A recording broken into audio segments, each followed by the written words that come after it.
And welcome to this evening's study session of the City Council. Agendas for study sessions, including concept reviews, can be found by visiting Broomfield's website at broomfield.org.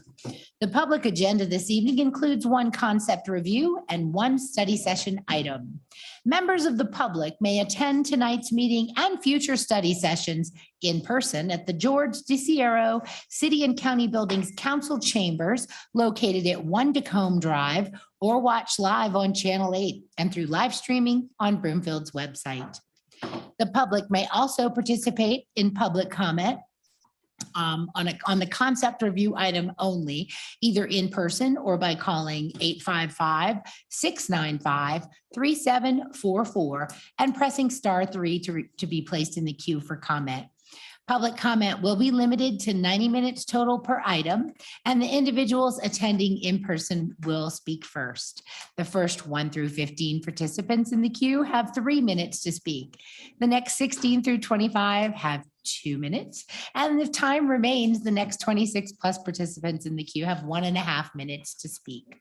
If joining in person, we'll ask you to come to the podium and state your name and neighborhood for the record, and you'll have 3 minutes. Doesn't look like we're going to exceed 15 participants. That could be wrong.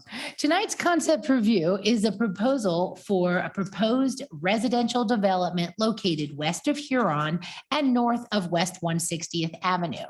We will follow the city's standard procedures for concept plan reviews. First, the staff will present a summary of the application. Following the staff summary, the applicant will make their presentation. We'll then take comments from members of the Land Use Review Commission and other interested advisory boards, followed by public comment. Then the applicant will have an opportunity for final comments and finally questions and comments from City Council. Electronic copies of concept review plans are available at broomfieldvoice.com.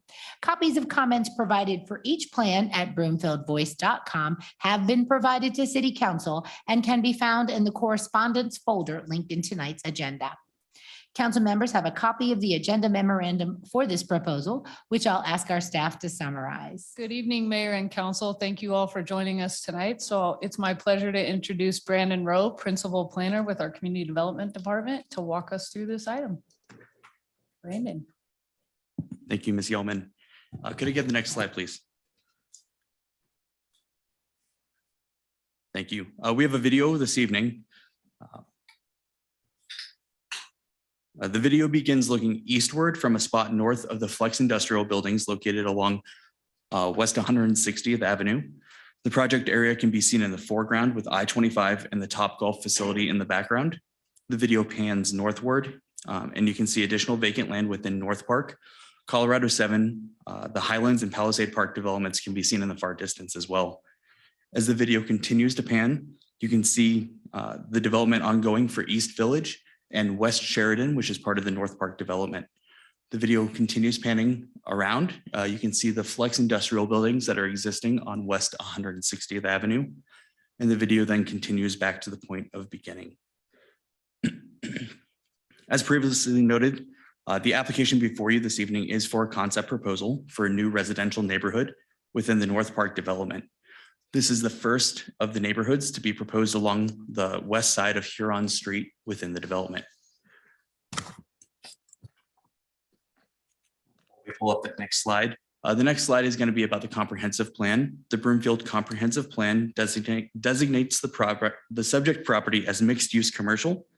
The proposed development is consistent with this comprehensive plan designation, and the map shows the project location with a portion of the land use map surrounding the area. Could I get the next slide, please?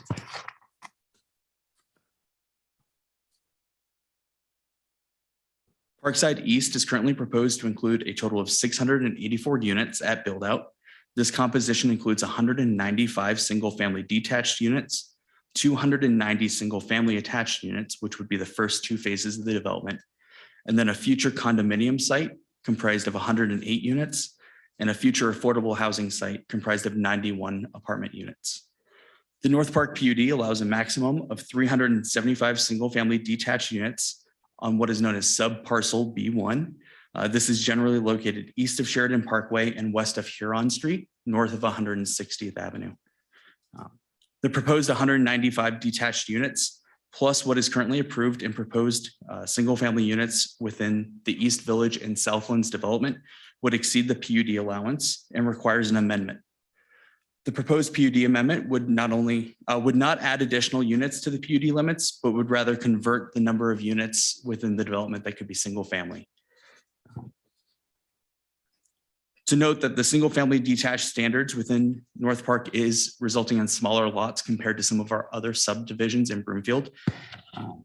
Comparable lots. So Dillon Point was recently approved with alley-loaded detached products that have widths of 40 feet. The applicant is now proposing within this project to have widths of 33 and 37 feet. So they're smaller and more lots can be fit into a smaller area. The conceptual plan depicts the eastern segments of Preble Creek Parkway and Center Street on the southern and northern boundaries of the property. The neighborhood would have multiple accesses to both of these streets, which would then directly access Huron Street to the east. Off-street parking is going to be provided through the single-family units. Future parking for the condominium and affordable housing project would be proposed when those come forward. Realignment and improvements to Huron Street would be required to occur either concurrent or prior to the development of this neighborhood.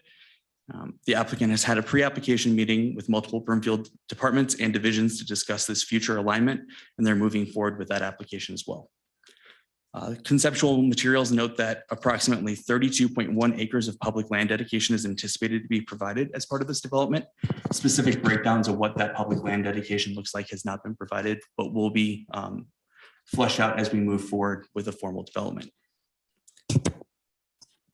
There are 4 primary amenity areas proposed as part of the neighborhood. Those are generally the green spaces that you see on the site plan. Those have a number of passive amenities incorporated in that were detailed in staff memorandum. Next slide, please.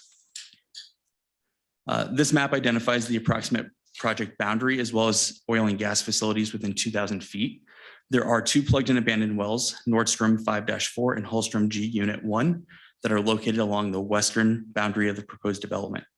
This boundary is conceptual at this time, so it's not clear if those wells will fall within the neighborhood or will be within the linear park located to the west. Both of those wells were plugged and abandoned in 2019. Should those plugged in and abandoned wells fall within the neighborhood, they should be included in landscaped areas and not included under paved areas or within individual residential lots. Staff will review that with the formal application as it moves forward.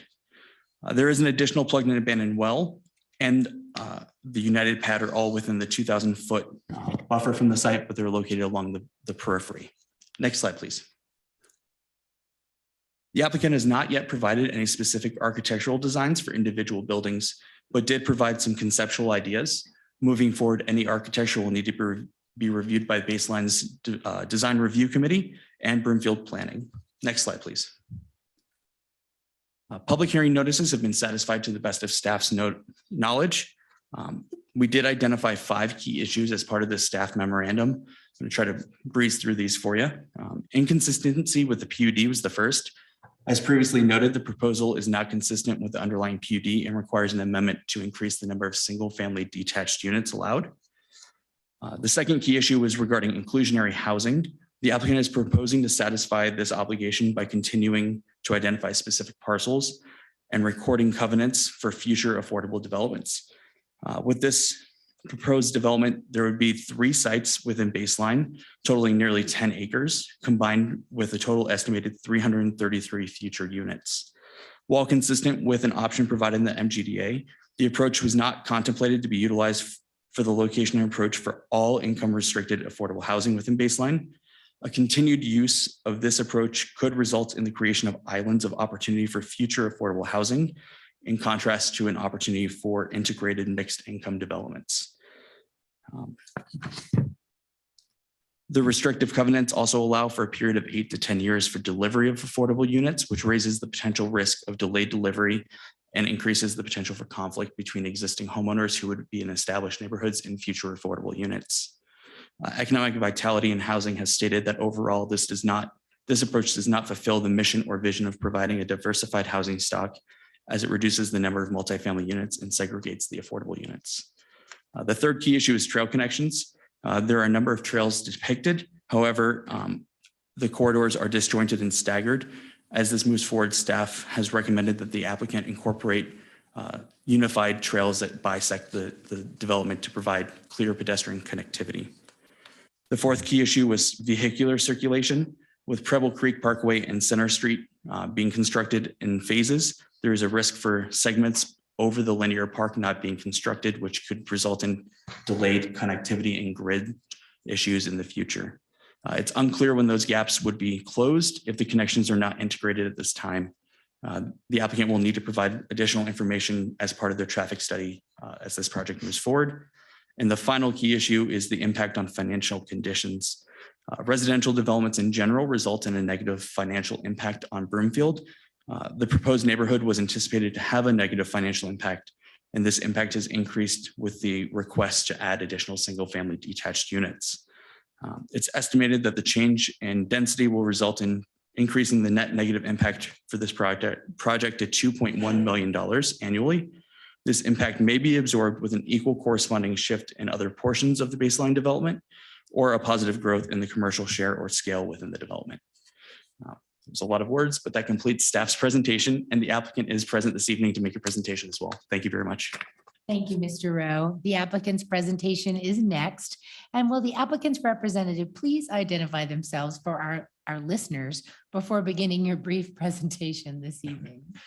Good evening, Mayor Castriata and members of council. My name is Kyle Harris. I'm the general manager of McWhinney's Baseline Project. Very happy to be here this evening. Good, looks like we've got it teed up. One thing that's going to be just a little bit different. Yes, we are here to talk about Parkside East, but at request of staff, they'd asked that we also provide at least an initial understanding of where we are in the larger chronology of Baseline. And so the initial part of the presentation will be just to give a flavor of what that looks like. And a big caveat for these next slides, realize that all of this is market dependent. We're talking about a project that is decades long. And so recognize this is our best guess at this point in time. Next slide, please. All right, so yep, I'm going to do the baseline update. Real quick few comments on Center Street District, and I'm going to quickly turn it over to my colleague, Mike McBride. We're going to go over some of the specifics of Parkside East. We will have a discussion on the PUD amendment that we're looking at for the expansion of very small pull-apart townhome, single-family detached, and we'll finish up with an anticipated schedule for the Parkside East project. Next slide. Next slide. All right, so this is really that crystal ball exercise. What you're looking at here, I'll start with a color coding. Yellow or gold generally depicts what we anticipate to be residential areas. Blue depicts what we think will be commercial mixed use areas. And the dates, the years that you see there are when we actually anticipate projects to go vertical. So that presupposes that the horizontal infrastructure happens in advance. And so you can see we're working our way from the west side of the project over to the east side of the project, building infrastructure as we go. Next slide, please. We recognize that the amount of AV generated in this project is a source of some sensitivity because Broomfield has its overall economic plan. And so what we wanted to show here is that the opportunity for additional AV generation is not just limited to what we had shown in a prior concept review for Center Street District. So what you see highlighted in red represents additional opportunities for mixed use, retail, office, and then in the bluish purple area are areas of all commercial, what we anticipate to be all commercial use. So these are areas that we anticipate are, and by the way, this is new, this is incremental to areas of commercial that we've already developed. So it's just to give council a sense of there is more commercial coming and not just residential. Next slide, please. So this is an interesting slide because I think it really speaks to the magnitude of the project and how early we are in the process. I mean, this is a long-term path that we are on together. So what you see, the bars represent actual construction of vertical projects. So for example, in 2017, the 203,000 square feet represents the JP Morgan project, and so on and so forth. Then the bar that increases over time is the cumulative impact of that construction. So you can see we've had some, and by the way, the line of course represents sort of where we are now. So to the left of the lines, what we've done, to the right of the line is where we see ourselves going. So clearly we are still very early in the process. And this is the commercial, and let's go to the next slide. This one is the residential side, and you can see a little more quick development here. Now, this might need to be revised given where the housing market is as of the past few months. So again, please recognize that all of this is caveated. The point being, when you look to the left of the line, we are still really just getting started. So hopefully this provides a good perspective of where we are in the overall development. Next slide, please. All right, next slide. Just a very few comments. This is not a Center Street District presentation. What we wanted to assure council is that we did hear you. We took our, I would say licks, but that's really unfair. I think you guys had some really good comments that we are taking to heart. And the things that we heard primarily is show us the there. Show us something that incorporates what's unique to this project, what centers it in Broomfield. And part of that is doing a better job of celebrating the Butterfly Pavilion, which we anticipate doing. Also make sure that we are provide a gateway image that is worthy of this project and this area of Broomfield. And last but not least, ensure that there is a plan for further densification, because we all don't quite know yet what it's going to look like in 10, 15, 20 years. So let's not preclude the opportunity for that densification. So these are all things that we are working on. We have had subsequent design charrettes, and we look forward to taking our latest and greatest thinking and working with staff to bring that to fruition. I think that's the end of the overall portion. So next slide, please. I'm going to turn it over to Mike McBride, who can get us into the specifics of Parkside East. Thank you, Mr. Harris. Thanks, Kyle. Council members, I'm Mike McBride. I'm a project manager with McWhinney, and I am lucky enough to spearhead the development of the east side of Baseline. And Parkside East is our first, residential or development on the east side of the linear park. And it comes with its kind of fair share of challenges and infrastructure that needs to be involved. So we'll walk through that in a second, but this is kind of the overall context, kind of where it sits in the site. It's a fantastic location. It's right along the linear park. It's we think it's one of the best sites in Baseline. Next slide. So we'll just go over the overall site plan, just kind of the framework that the design was based on, and some of the unit layouts, some of the housing type layouts. So next slide. So the framework of the neighborhood is based on this open space network, and there's kind of this, we'll call it a triple H. It's three kind of green spaces that permeate the neighborhood and lead everybody out to that linear park. We know the linear park is kind of the crown jewel of this site. We want to make sure it's accessible to everyone. So we've been very intentional about making sure that the grid is aligned to this linear park. Houses, front doors are aligned on green spaces that lead out to the linear park. We've got this VUNERF, this enhanced street that's very similar to what we've done in East Village. And it kind of leads you right out to the linear park. And then we've got a strong green space and trail network that leads us from the linear park through the neighborhood and down to the affordable housing. And so that, we've already received some comments from staff, and we want to make sure that we're very intentional with the green spaces and the pedestrian connections that we've made. Something else, I also want to make sure we remember is that these are alley loaded units. So the streetscape it's a strong streetscape. It's architecturally defined with these small lot houses, and you're not walking across somebody's 30-foot driveway with a F-250 halfway in the street. it's really easy to walk down these streets, and it provides a great pedestrian experience. So it's a kind of an inclusive mix of different housing types. You know, as you can see in the table, we've got, you know, 5 different kind of housing sizes, which helps provide kind of a variety and a texture to the neighborhood. And then we've got these two we've got these 2 future parcels, which really provide kind of an architectural cornerstones to the neighborhood. The future affordable housing, you know, provides kind of massing in that corner, and then the future condominiums give you kind of a gateway up to through Center Street to Center Street District, where obviously the massing is a little more robust. So next slide. So we just want to break down our different housing types. So we have 3 types, 3 kind of sizes of row homes and townhomes. And they really provide this kind of architectural streetscape. So as you can see, that great east-west connector that we have is kind of lined with these townhomes that provide this kind of urban compact neighborhood that we're trying to achieve here. And then obviously our Vuhnert, our enhanced street, is also lined with these almost kind of brownstone houses that have elevated porches with steps coming down to it. You can kind of picture yourself in that neighborhood.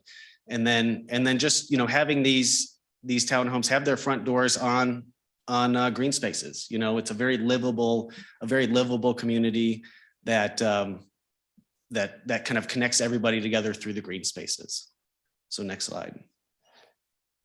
You know, the single or the detached housing is, you know, they're clustered together. They're kind of in some of the more premium lots, kind of fronting that open space, but mixed in together with the row homes and townhomes, and the multiple sizes kind of give us a kind of a nice variety and texture to the different types of houses. So next slide. So these are our two future pads.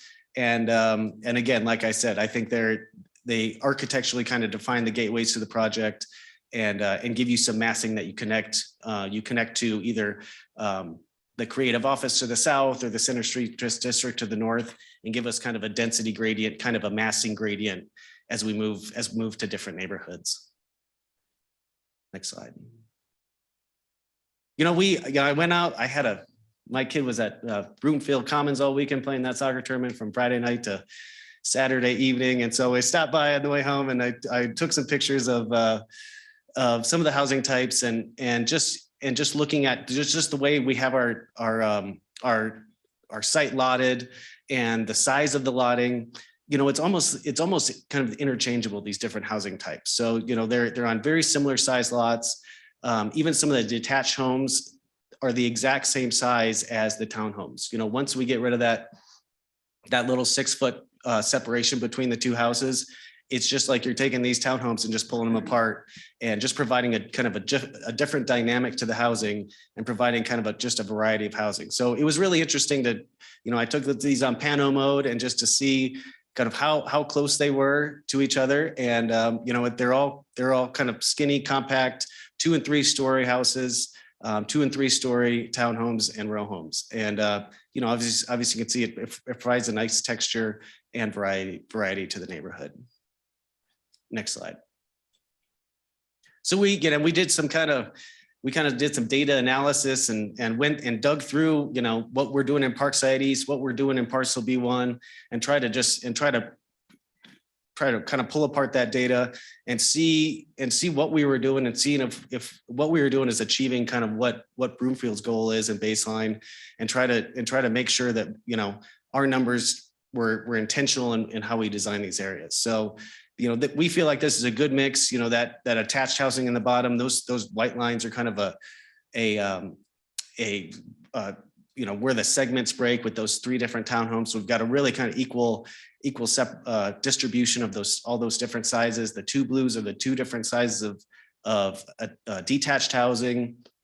You know, I've got a good chunk of affordable housing in there, and then our condos in the upper, in the gray, which was in that upper right parcel there. But, you know, overall, I feel it's a good mix. It's a good distribution of our housing types, and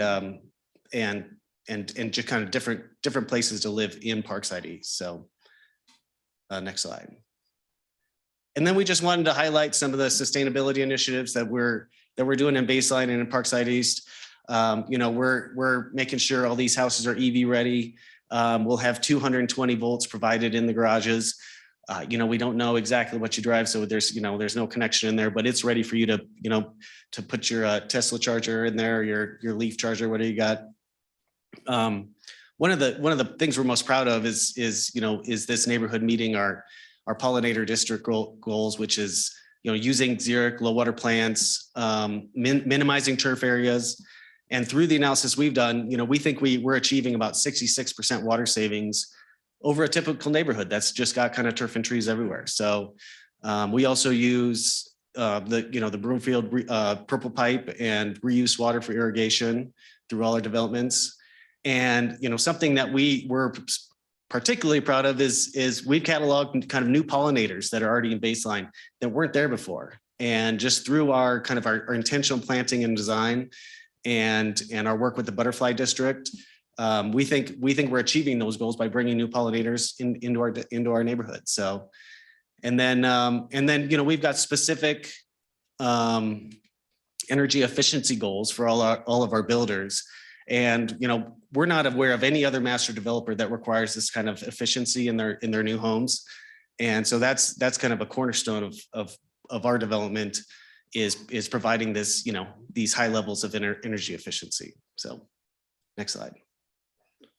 So I'm going to turn over to Jared. He is our landscape architect, and I think they've done a great job of providing kind of a unique kind of high level landscape and open space design for this area. So I'm going to let him walk through it. Thank you. Thanks, Mike. Good evening, Mayor and City Council. Thanks for your time this evening. Jared with Norris Design. Excited to present some of the landscape components and streetscape components. Next slide, please. It really is, as we dive into a little bit of the details, it's a new way of looking at continuing what Baseline's doing with prioritizing the pedestrian over the automobile in as many ways as we can. And, we started by looking at the design guidelines within the North Park PUD that promotes pollinator habitat, as Mike talked about, and continuing the pollinator plant pilot as a cornerstone of the landscape design. And also within Parkside East here on the screen, we've continued our goal of prioritizing people like I talked about and not cars. In fact, we've actually replaced an entire street with a central park. I don't know if this is going to allow me. If you don't mind, I might go point to where I'm talking about a couple times. Yeah. So this street right here. Yeah. The technology of laser pointers on TVs. Doesn't work on that. I had a feeling. That's not But that, as you can see, that would be a kind of a street that would be within the gridded out pattern of Parkside East, and that's given back to the community and the neighborhood.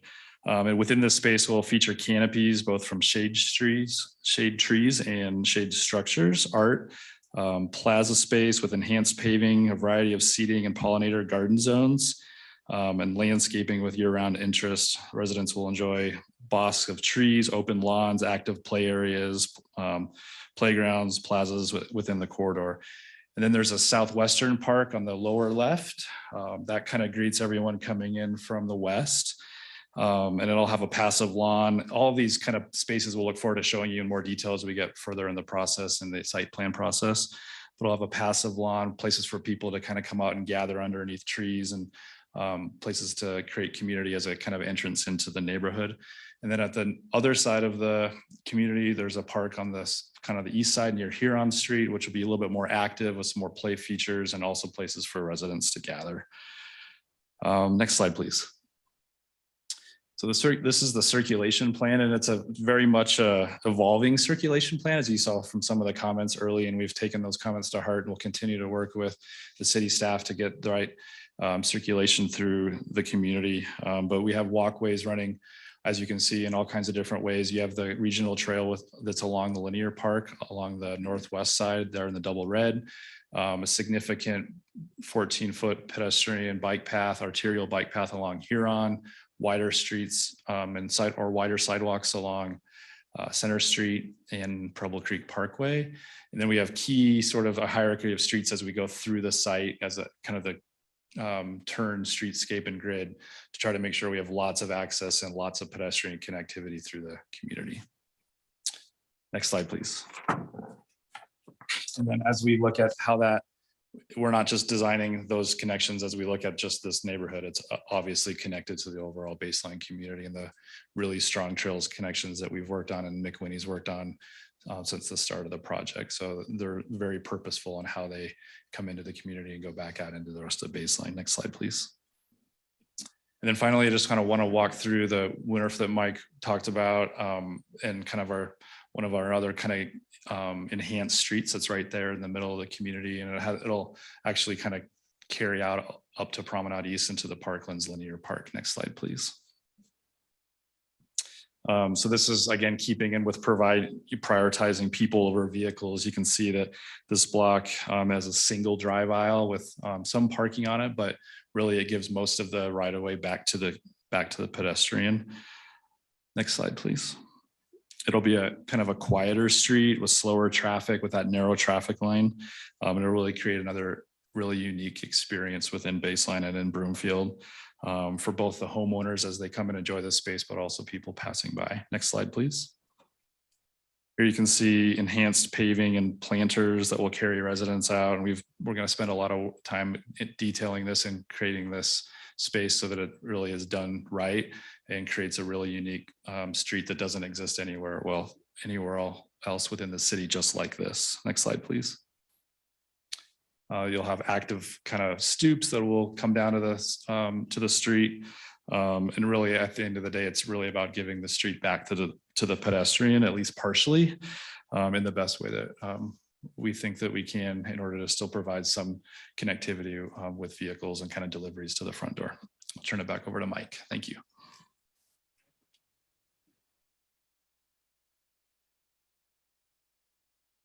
All right, the infrastructure to build Parkside East. Next slide.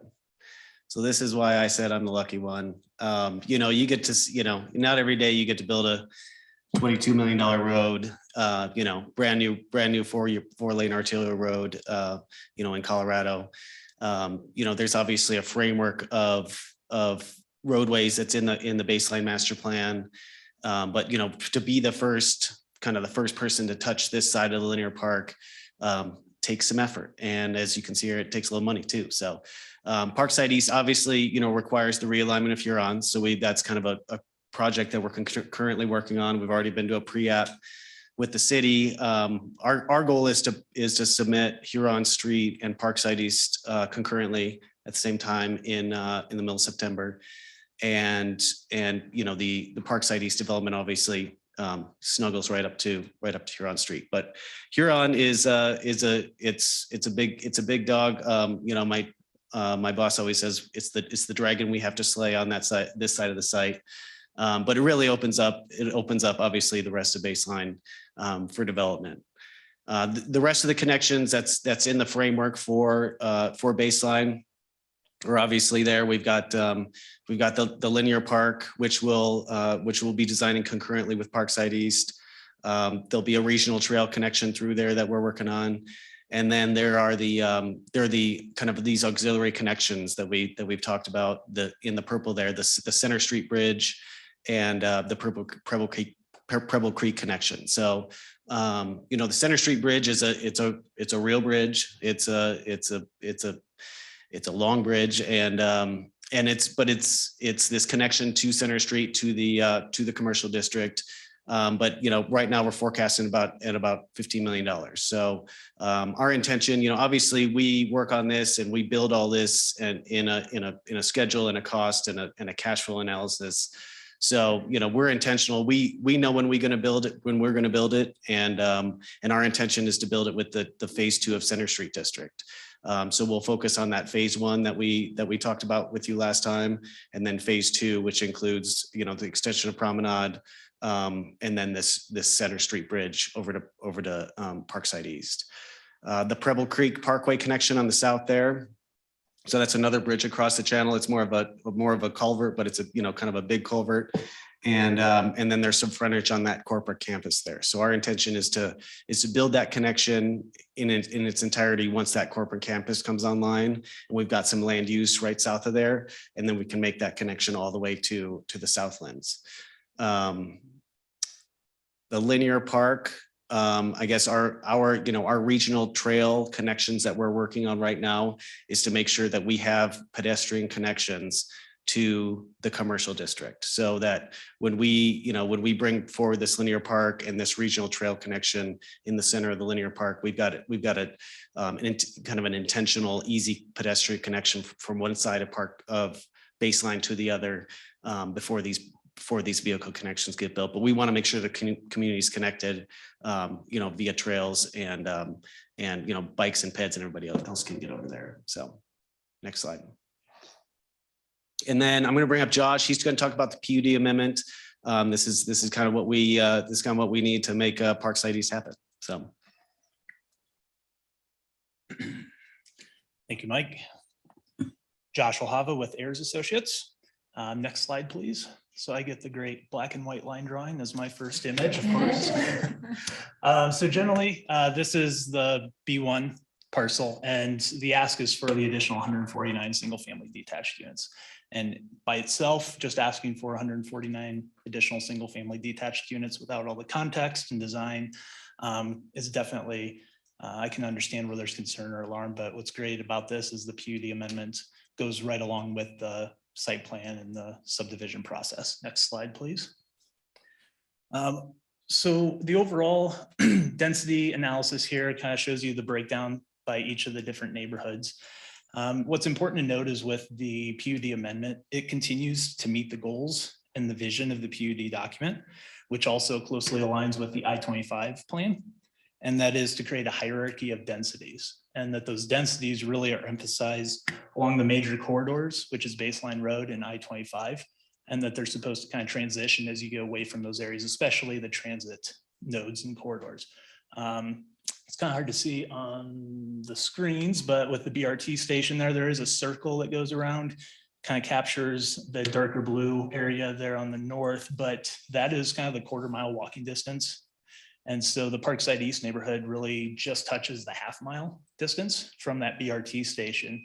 And you can kind of see the same transition on the left side of the linear park with the densities as they kind of transition away from that transit station, really with the emphasis being right up at those transit nodes, those activity centers where there's employment generation. Next slide, please. These next couple images or next couple slides really kind of paint the story of density and the difference in single family detached versus what we've kind of seen evolve within the Baseline neighborhood, starting with the West Village neighborhood 7-8 years ago, trying to remember back, working on that evolution. Here you have the Anthem neighborhood just to the west of Baseline. And you can see that the housing breakdown there, about 5 dwelling units per acre. So it is a much lower density, kind of that typical suburban, larger lot development pattern. Next slide. And here you have the West Village neighborhood. And it's interesting because when I looked at this for the first time in a while, I had a hard time figuring out which were the detached units at first glance. But you can start to see that as you spend a little bit more time reviewing this. And kind of to what Mike was discussing earlier with his panoramic images at the streetscape, is a lot of these lots, the single family detached is up on the very top there, close to Sheridan Parkway. And you can see how those, in terms of overall lot size and density, how closely they resemble the attached products directly next to them, as well as the townhome products that are closest to the bottom of the screen there. So it really is a kind of that story of density. With the popularity of the West Village neighborhood, that's where the, well, I'll call it East Village. I think it's Parkland West now, name changes, where that evolved. And they started to incorporate additional single family detached, but what is really more of these pull apart townhomes or pull apart row houses. And it's become so popular that I've actually seen a lot of communities throughout the state start to incorporate this kind of single family detached unit to help address a lot of their affordable housing needs through a lot of housing assessments that I've done throughout the state. So it is a really good strategy in terms of creating different housing types and mixes within an overall neighborhood. Next slide, please. I think this is really a good chart to kind of show the breakdown overall within parcel B1. So this is the larger PUD parcel that goes from Sheridan to Huron, all the way up to Baseline Road, State Highway 7, down to 166. And you can kind of see the breakdown here of the residential units. And that's just 15% that's allocated towards that detached product. And this incorporates the Parkside East and the Center Street District neighborhoods as they've been presented. What's really interesting about this approach is it creates kind of that opportunity for multi-generational housing for a lot of people to age in place within their communities, within their neighborhoods, because as we all know, different families at different points in times in their life maybe want a detached house, but want to still live in the same environment, the same neighborhood where it's walkable, friendly, and maybe they have parents or others that are in attached units. Maybe they're in one of the condo units down the street. So it really builds, again, that multi-generational housing opportunity within the neighborhood. So kind of having the single family detached spread throughout is a great approach. Next slide, please. There we go. So this is an overall density analysis. What you can see highlighted there on the very bottom, on the far right, is density within parcel B1 when you're looking at net density. And I think what's important about net density is that doesn't incorporate, and we have both net density A and net density B, because why not show a couple different calculations? It subtracts the private drives, some of the right of way, and then also some of those open lands, especially on the private side. And so much of Baseline is privately owned and maintained through the metro district. So it is kind of a lesser burden to the city in terms of the resources and cost.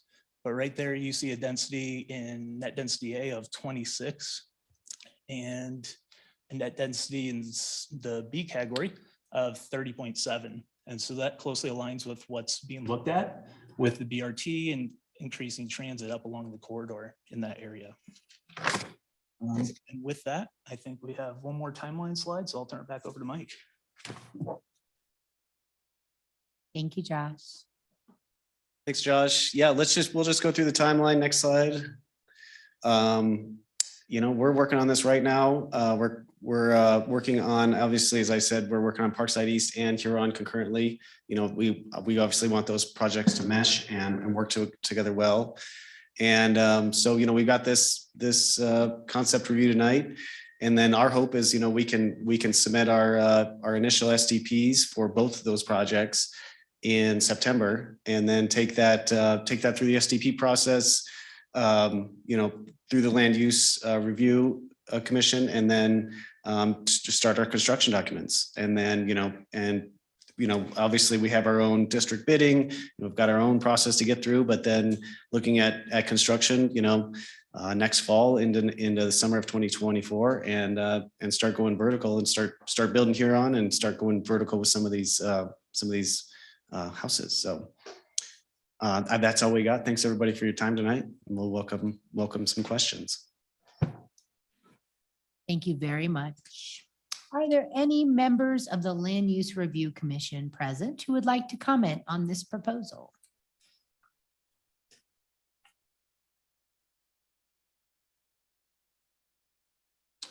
Thank you, Mayor, City Council, Earl Franz, Land Use Review Committee. Just a couple quick comments.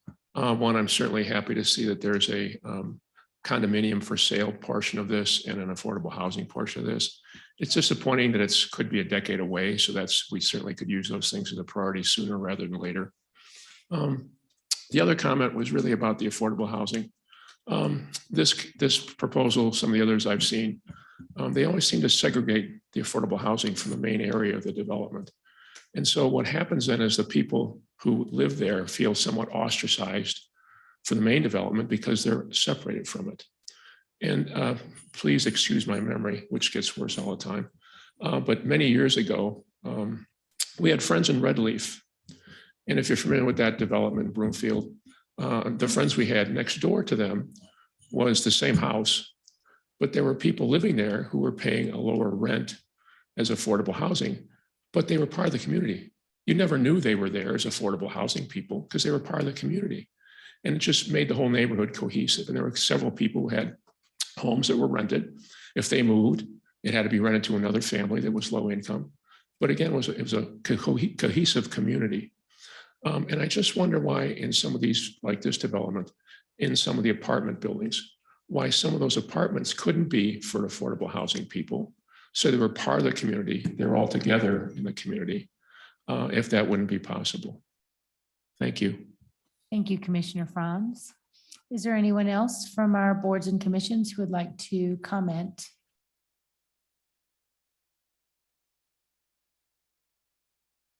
Good evening, Mayor and council members. I kind of want to tie into what Earl had to say regarding the affordable housing and kind of the segregation of those buildings and units. Commissioner, could you state your name for the record? please? Jennifer Mickelson. Thank you. Thank you. Part of what I understand is you want to have the affordable housing units or the low income closer to transit. They may not have vehicles. They may not all have vehicles, so you want them near transit. But I also have the same sense that, putting them on the edge, even putting them furthest away from the park amenities is not, it's not a vision that I, really hold dear, is to put them on the edge. So I would encourage revisiting the design to make sure that the affordable housing and those communities can have as much of an ownership in being near other park amenities that gives them more ownership. I do appreciate comments regarding the trail system, though I'm kind of curious between what the city staff's comments regarding trail systems needing more kind of porosity was called out during one of Brandon's comments, as well as transportation porosity. I didn't really get a sense that they were addressed to Brandon's satisfaction. Obviously, Broomfield Financials is a hot topic for all of us. And the idea that the inclusion of the housing, adding more single family housing, and then putting the affordable housing at the farthest reach of the future seems, a downside to what I would like to see. Can you still have enough profit from the selling of the single family lots in order to work on the multifamily in the townhomes and the apartments to where that can be in place at an earlier time? I think that covers what I wanted to cover. Thank you. Thank you, Commissioner. Any other boards and commission members with comments? Come up to the podium.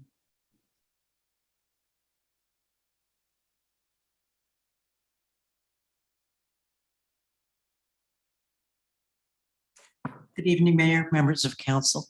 I'm Molly Goodenough. I'm a member of the Land Use Review Commission. After Earl and Jennifer, I haven't got a lot to say. However, I'd like to reinforce their approach, particularly where it comes to the affordable housing.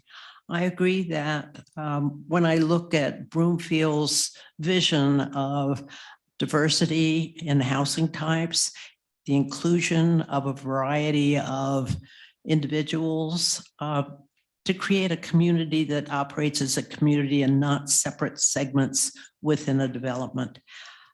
The location of the affordable housing down at the corner, you might as well hang a sign up and say, hey, this pod, this is affordable housing. Why not bring it into the rest of the development?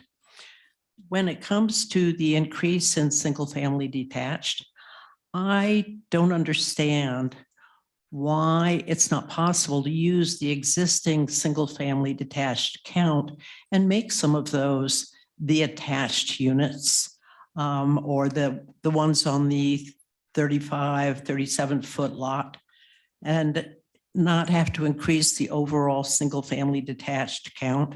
Broomfield has a lot of single-family detached.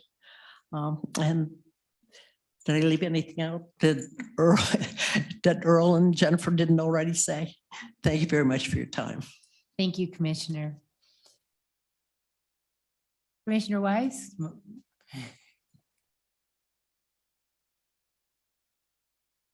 Good evening, Mayor and Council. Fred Weiss, Land Use Review Commission. I could just say ditto. But the affordable or the attainable housing is an interesting concept because we've been presented, this is the third project that are in various stages of development. We've got 332 units that are promised, but no delivery. And my concern is, or one of the questions that maybe the staff can answer is what happens if these 330 units or 1,000 units that are promised aren't delivered? What's the penalty to the developer for that not happening? And I thought the staff made an excellent point that in the event they get behind in a schedule or something, and they're looking to these 1,000 units, that all of a sudden we see proposals for multi-story units in order to make up the deficit. And I don't think that's the way Broomfield should look at attainable housing. The only other comment I guess I had was, and I know you've had a presentation on water, but I'm wondering where the water's coming from for the additional 9,000 units that are going to show up in baseline. Thank you. Thank you, Commissioner. Are there any other boards and commission members who would like to comment on this project? I don't see any. Then now we'll move to public comments. As mentioned earlier, the public may comment both in person or on the phone. If you're joining on the phone and want to be placed in the queue for comment, please call 855-695-3744 and press *3. If you're joining in person, please line up behind the podium. Public comments will be limited to the time limits outlined earlier. Does anyone in person have any comments?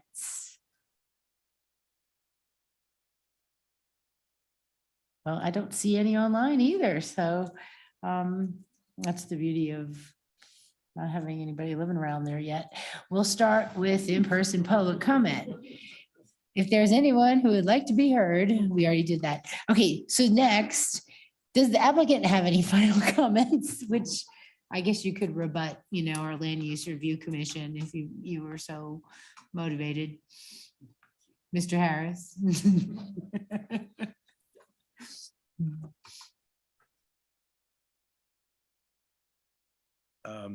No, we appreciate the comments, and I do think we are all trying to figure out what is an intractable problem, and that is affordable housing, and what's the best way to provide it. There is economic reality, and I do want to, I guess, make just 2 points. One is that our plan, as shown, does meet the agreement that we had negotiated with Broomfield.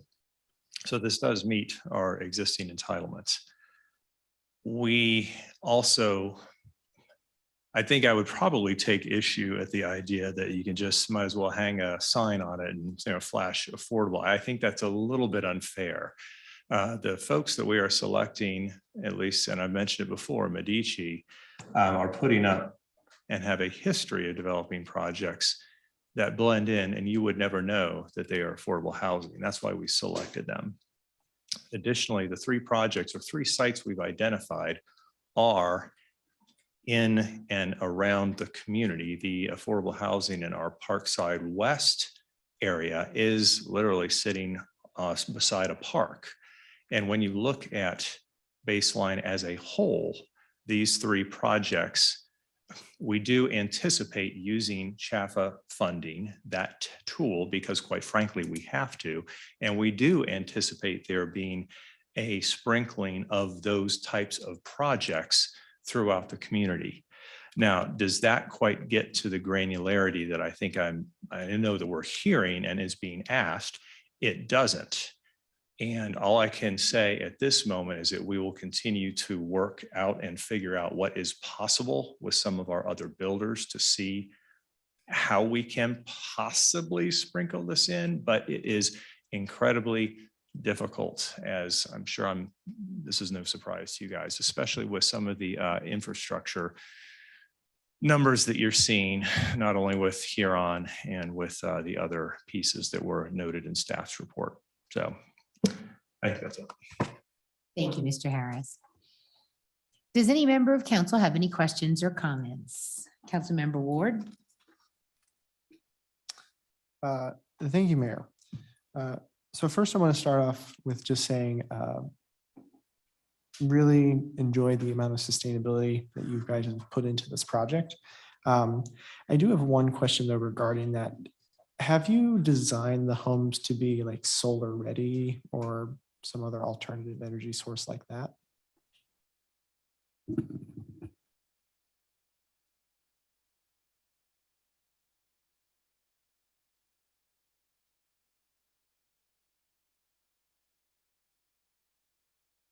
I had to consult the expert. Sorry.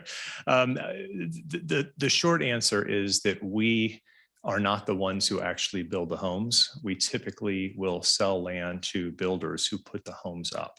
But with HERS ratings that are mandated at 40 to 50, it almost requires some amount of solar ready. But I don't want to say that it is necessarily mandated. We are not mandating it. Obviously, we're encouraging it. But at the end of the day, it's up to the builder to determine how they're going to reach that HERS rating, which could include solar. Okay. Next question I wanted to get towards is in regards to the density of this project.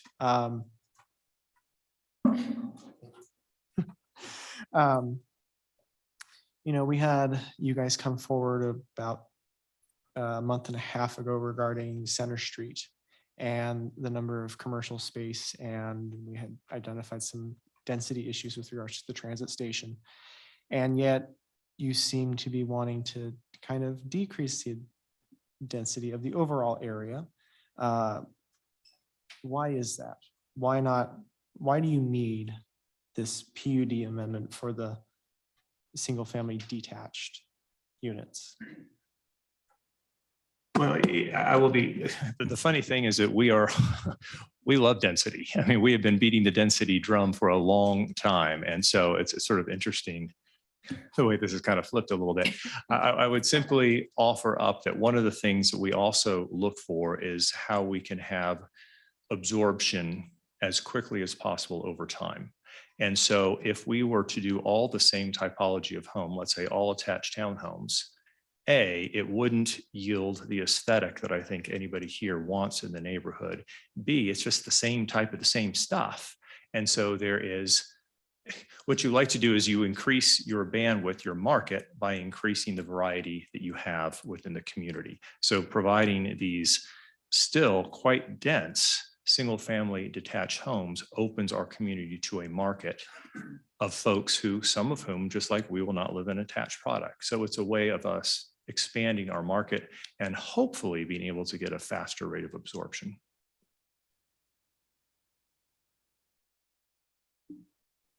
Okay. Why did you decide to make all of the affordable units for rent and not make some for purchase?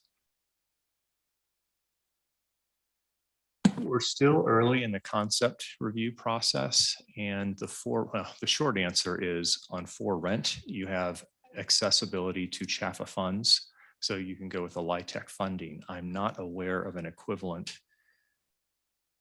source of funds on the for sale side of things, but we look forward to working with the Broomfield Housing Authority, and if there are other tools that can help us make this happen, if there are other tools that can help us affect affordable housing on the for sale, we would love to have that conversation.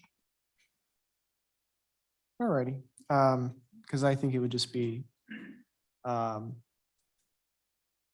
great for Broomfield's housing stock to have a wider variety of both for rent, for sale, of condo, apartment, townhome styled builds that are attainable or affordable, whatever phrase you want to use, for our residents, because that is something we are sorely needing in this community. If I could just follow up, I do agree. We are in our Southlands project, which is the one just below Parkside West. We are showing that as for sale townhomes. Can you go over the timeline with regards to phase 1 to phase 2? Because I know you mentioned that was part of the construction process for Center Street, I believe. I'm sorry, is the question about the phasing of Parkside East and the time? What's the timeline? The When is timeline. when's phase I 1 being done, believe- phase 2? Okay, I believe we're looking, and this is assuming two things. Number one, that we're able to go through the entitlement process through the city, as was, I think Mike had gone through on that timeline. We would most likely be able to start going vertical with the first phase in 2024. And I believe we have the second phase slated for 2020. I think it's 2025. Yes. And by the way, I should also mention that is also very much market dependent. Okay, so roughly 3 years at the earliest from today's date, roughly. And I know you guys had talked about in your presentation connectivity for pedestrian, bike, scooters, et cetera. I didn't quite see on the map how that was connecting across the parks, and maybe that was just me not being able to view the map quite as clearly, but where exactly are those connections being made?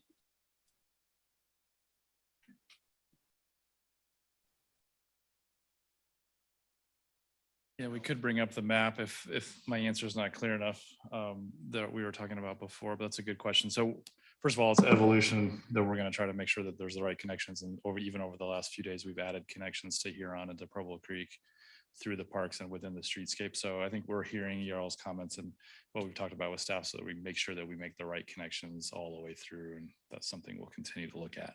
Jake, is there any way we could get the connectivity slide back from Jared's? Right in the middle of the presentation. Yeah, thanks, Mayor. Mm.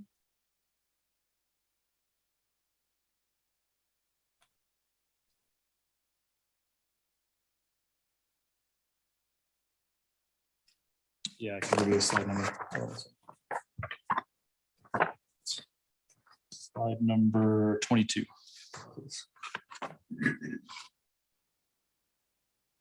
Thank you so much, Jake. So we've added the connection out to Huron, the purple line there, and making sure that that's done right. There'll actually be probably a couple connections there with walks on both sides of that green open muse area. Also a connection or multiple connections down to Preble Creek and widening some of those walks on the key connections and sort of having a hierarchy of, connections through the neighborhood. And then strong connections to the multifamily parcels as well are really important. I'm wondering if it would help if we put up the overall master plan, because then you could actually see where these then lead. But I think that might be, is that the question, not just what's interior to the community, but how it connects to other portions of the community? Yes, that was my overall question, was how does this park connect if, you're not building that bridge for Center Street until 3 years plus, or the Preble Creek, whenever that corporate campus gets built? How do you get those residents to like Center Street District and other parts of Baseline? If you could go to the next slide, please, that might help. This might get more to the point. So you can see, for example, where there's, shall we point? So one of the primary points of connectivity is this.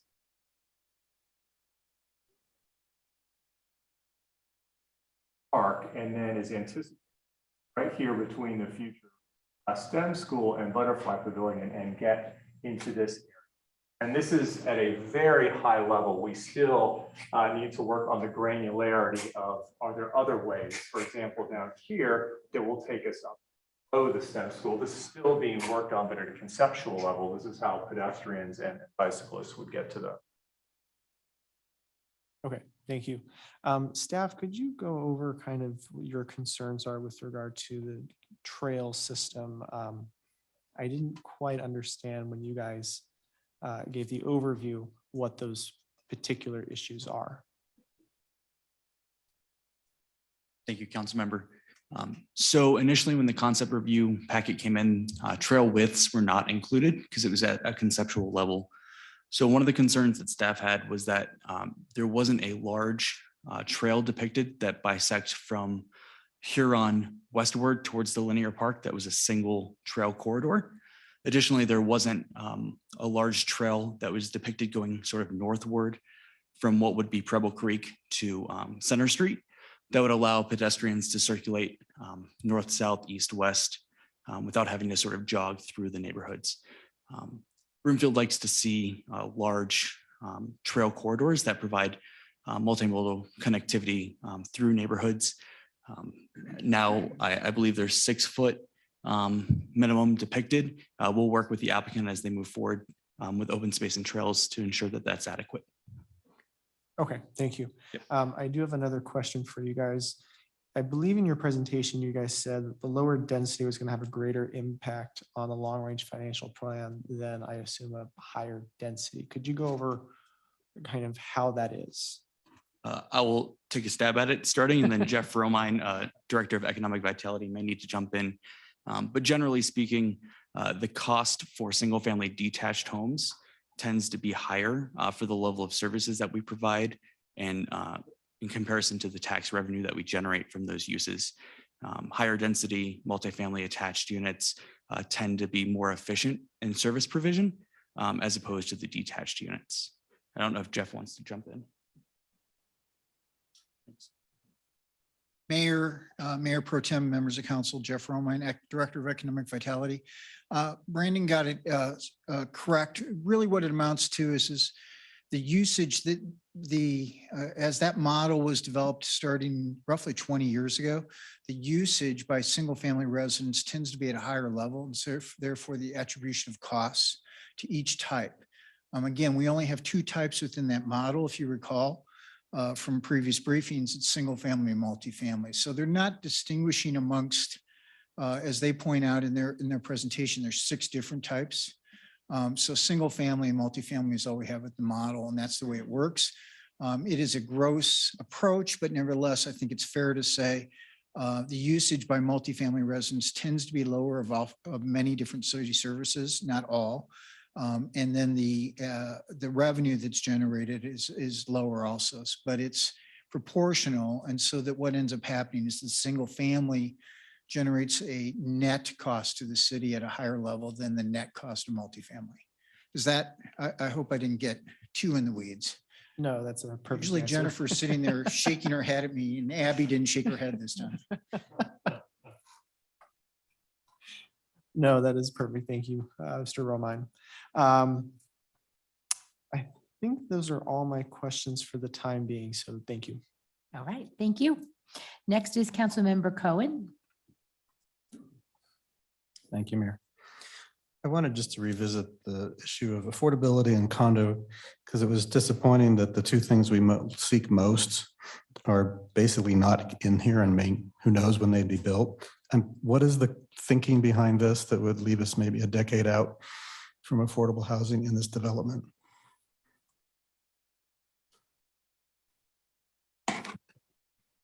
I'm not sure that I would agree that if you're talking about specifically this Parkside East, then the comment is the affordable housing is developed when the CHAFA funds are available. So there are multiple cycles that need to go through. And in reality, this location would be chronologically after a prior submittal, which is the one for Parkside West. So assuming that CHAFA does distribute their dollars, chronologically, the one in Parkside West would go first from a CHAFA perspective. This would be next in line, at least within the baseline development.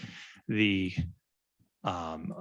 townhome for sale project, which is in the Southlands development, however, is not reliant upon CHAFA funding. And so it may very well be that that could be the first one that comes in conjunction with the Southlands development.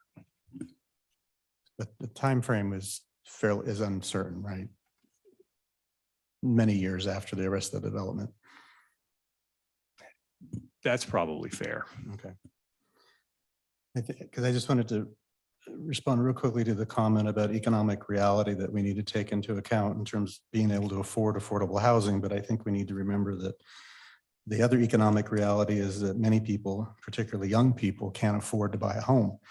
And that's why we have such high demand for rental units, and even those are becoming out of reach. So that's another economic reality I think we need to keep in mind. So hopefully there'll be some way to speed up the process for affordability in this development. And I would also say ditto to our commissioners. I do have difficulty with this. I know the reason why, but I have difficulty with the segregating of the affordable homes, because the other homes will be built, and when that development comes along, it will be tagged as affordable housing. And I think it'll suffer socially for that. My other question I just wanted to ask was about recreation space, not trails and walking space, but rec space for hundreds of homes with no yards. Where would the kids or where would the people who live in these homes recreate? I didn't see a dog park, the things I've seen in smaller developments. So can you address just how we are sure that we have the calculation right, that there's enough recreation space? So the overall plan for recreation space is a bit of a hierarchy, and it starts with the overall linear park, which is the main event.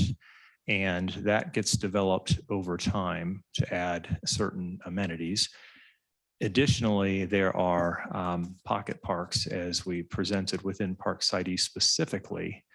We also have an obligation, and I don't remember what the year is, but it's coming up pretty soon, to convey what we call the boot parcel, which is just below Northwest Parkway, which is for ball fields and such.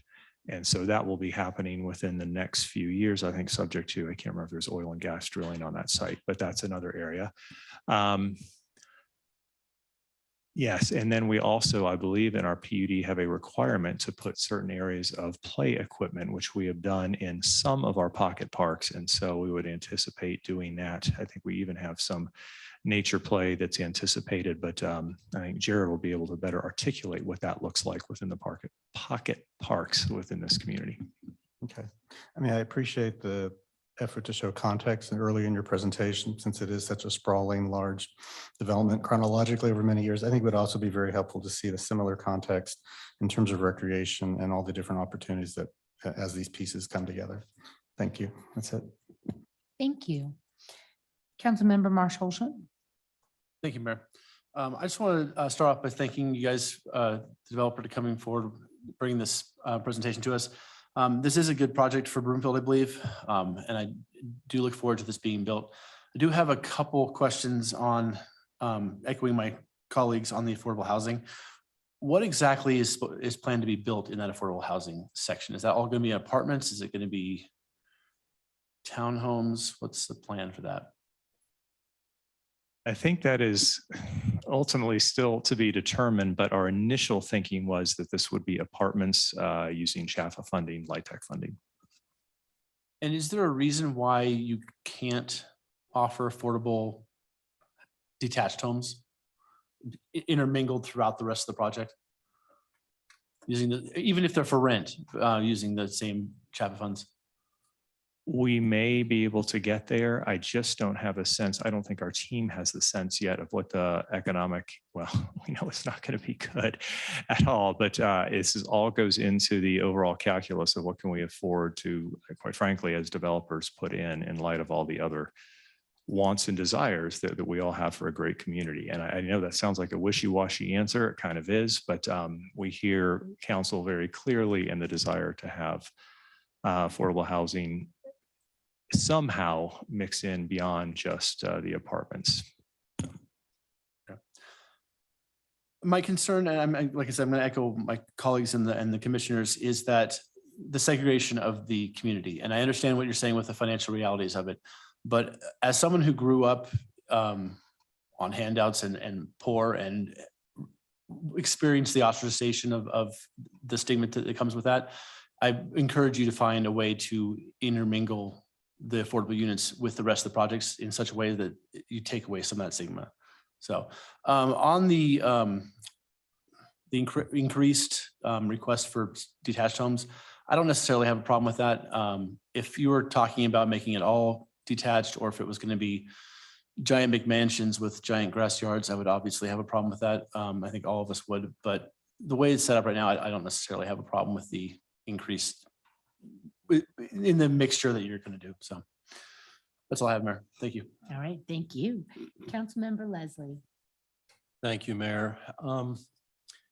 First, just a question of staff. You talk about the financial implications of this proposal and a loss of $2 million annually as a result. Could you elaborate a little bit more on that?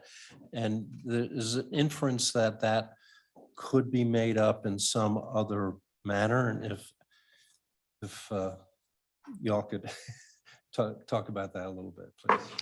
Mayor Pro Tem, council members. Councilmember Leslie, yes, the baseline is a holistic development. It's going to include, the estimate is somewhere between 6 and 7 million square feet of commercial, of which it's somewhere around 700,000 is what's currently proposed on the retail, dining, those types of activities, and I'm going to be off on this because I always get it mixed up in my head, but roughly 9,400 housing units. So holistically, what we have, as we presented to council when the MGDA was approved, we believe that it's positively to the city over the long haul. However, this particular neighborhood, this particular project is comprised only of residential. And so given the model that we've been operating under until we have a new one developed and operating in early 2023, it shows this net negative. I suspect even with a new model, it will still have a net negative. I don't know exactly what that will look like, but that's the reality. So if you think about it, we're taking part of a whole, and that part is negative, but holistically, we believe it's overall net positive. Okay, that's helpful. Thank you. I appreciate that very much. To the developers, I think there's a lot to like here. I mean, it's a nice design. You're incorporating a number of things that we would like to see in the project. But, and you've heard it from everybody else, so I'm not going to take the time to repeat it, but I think there are several key issues here that I'd welcome to see you come back with some, you're very kind to say, we don't know, we can explore this further, we're going to keep looking, whatever. I don't want to belabor it, but this is an opportunity for you to fulfill a vision which is pretty clearly agreed to here at the table and by the commissioners and others who have spoken about it. And I just would like to see you come back with some recommendations on how these key issues could be addressed. But I do want to compliment you because I do think there's a lot here to like. I do think and I appreciated the images that you showed a few minutes ago of the different existing structures. And from my vantage point, if that included affordable housing and it was just merged in, that would be perfect. So I think you set it up nicely to do that. So we'll just be excited to have you come back and show us how that's going to happen. Thank you very much. Thank you, Mayor. Oh, you're welcome. Councilmember Schaaf. Thank you, Mayor. Thank you to the commissioners for your presence here tonight and your very thoughtful comments. I appreciate it. And thank you to McWhinney and your team for your continued interest in Broomfield, for your dedication to the pollinator district, sustainability, and especially community building that you have going on. One of the things that I like about this development is I like the walkable street, the removal of drivable concrete as it is. You know, I recall, you know, on a recent trip down to Colorado Springs and walking through some of their neighborhoods that they have a corner coffee shop or a corner, brew pub. And I wonder if there's that possibility within this. And maybe it's not possible within the development, but if that aspect could be retained within the allowed uses later on, so that kind of commercial retail aspect could be brought in, because I think it's prime on those little walkable corridors. So I don't know if that's something that could be brought in on the development or just allowed later on, but I would love to see that. One of the things that that I'm kind of struggling with right now with the overall baseline is years ago when we saw the concept review for a neighborhood just east, and forgive me for not remembering exactly what it was called, but just east of Anthem Ranch, I brought up the concern that the density was too great in that neighborhood. And this was, that a greater transition needed to happen between Anthem Ranch and that new neighborhood. And, the applicant thought differently, and I got on board with the enhanced density that was going to happen within baseline. So, here we are with this development and, some of the other recent concept reviews that we've had, Center Street District, and the applicant is kind of backing off on this density. And I'm kind of questioning, why create less density as we move east, as we move along Highway 7. And, especially with this neighborhood, there isn't, I think it was the mayor that made this comment, there isn't, really built environment around here. So, adding density isn't going to cause concern for existing neighborhoods that are there. And so you had talked about kind of that McWhinney loves density. And I think that we've definitely seen that. So, looking at those possibilities, one of the things that you had said was, by having more of the same, it doesn't create that kind of vibrant community look. And I think that there's other types of single family attached housing that could be incorporated. There's other types of multifamily housing that could be incorporated that would enhance the diversity and look of this neighborhood. And so I'm curious, can we create more density in here? Can we use some of those other more upscale, not upscale in terms of price, but upscale in terms of density, housing types into this neighborhood that could create more density, more kind of activity and liveliness in this community? Thank you, Councilmember Schaaf. All good comments. And I think one of the things that we do when we try and determine the typologies that we put, the residential typologies, meaning townhomes, single family, multifamily, is that we do pretty in-depth market studies to try and determine how much absorption, and it's kind of back to that earlier comment about why do we want a diversity of housing types, because it enables us to get higher levels of absorption. This is when sort of taking that larger view of baseline is perhaps helpful, because when we look at Center Street District, we have 4 multifamily projects there. We're looking at a few multifamily projects in other areas before we even get to our Trailmark District. And whereas that would, and there may be other housing types, I think, which is part of your point, than just additional multifamily apartments. But that gets the density pretty quickly, but for the fact that our market studies have suggested, yeah, Broomfield is still a great place to live. There's a strong market, but don't overbuild. And so we need to be very careful about building that which we think the market can absorb. And that's also inclusive of multifamily. So we could potentially densify it with more multifamily in the specific neighborhood, but we already know that when we're looking holistically at baseline, we're doing a lot of that at Center Street District. So it's just to say we have to be careful in how and when we're deploying that density, if that makes sense. No, that does make sense, and I appreciate that. I think that, to your point, it isn't just kind of just a one or the other, right? It isn't just single family detached or multifamily, apartments. There is a lot in between those two types of housing. And, one of the housing types that's very popular in Boulder is the 2-story houses with distinct entrances. So, one unit is above a lower unit, and that is a example of a single family, attached unit. So I think that there are some of those great examples that could be incorporated in here. And of course, I don't know the analysis of your market study, so I'm not, exactly sure of all those details, but I would like to see more variety, more possibilities for enhanced density in here, removing some of the single family detached housing that is in this current concept.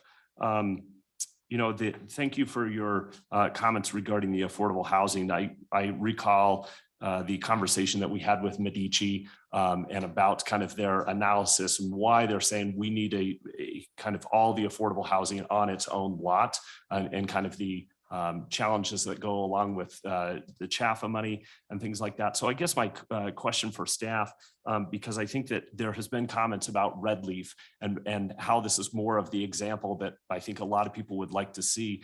Is that Red Leaf development possible in today's world in terms of CHAFA, or is this something that's just kind of a foregone possibility that isn't available anymore? Councilmember Anna Bertanzetti, Planning Director and Co-Director for Community Development. Yes, we are seeing some affordable housing or attainable housing being built within for sale products like the Red Leaf. There are existing homes under construction. Sorry, kind of odd way to phrase that.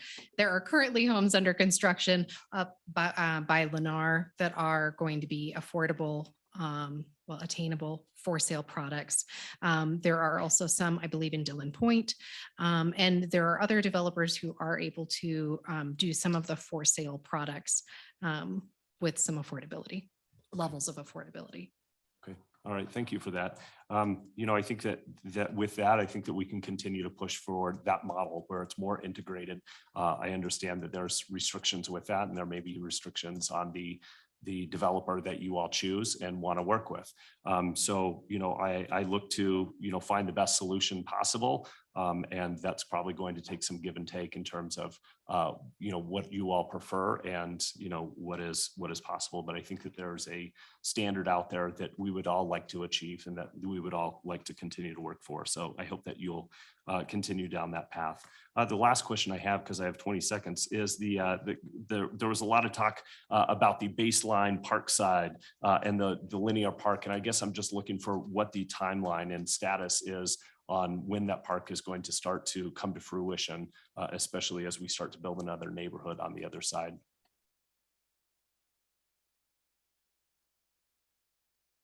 Yeah, my team was volunteering to answer that. So, as Mike had indicated during the presentation, we believe, I'm sorry, there are so many phases to the linear park. I get confused about this. So I want to make sure, since I'm on the record, that I'm answering this as accurately as possible. The Parkside East neighborhood, we anticipate building the portion of the linear park in conjunction with the Parkside East piece. So you've got that piece. We have the big green and a regional trail component that's associated with Parkside West. And then we have Southlands, which will also trigger development of that portion of the linear park. So hopefully that makes sense. I think there was a question about, maybe it was Councilmember Cohen about, well, what does it look like if we put all these pieces together, and you give us something a little bit more comprehensive about how all the pieces come together. Quite frankly, that would help me out. So maybe that's something that we ought to put on a future council agenda so we can kind of present that more holistically. Great. Appreciate that. Thanks so much.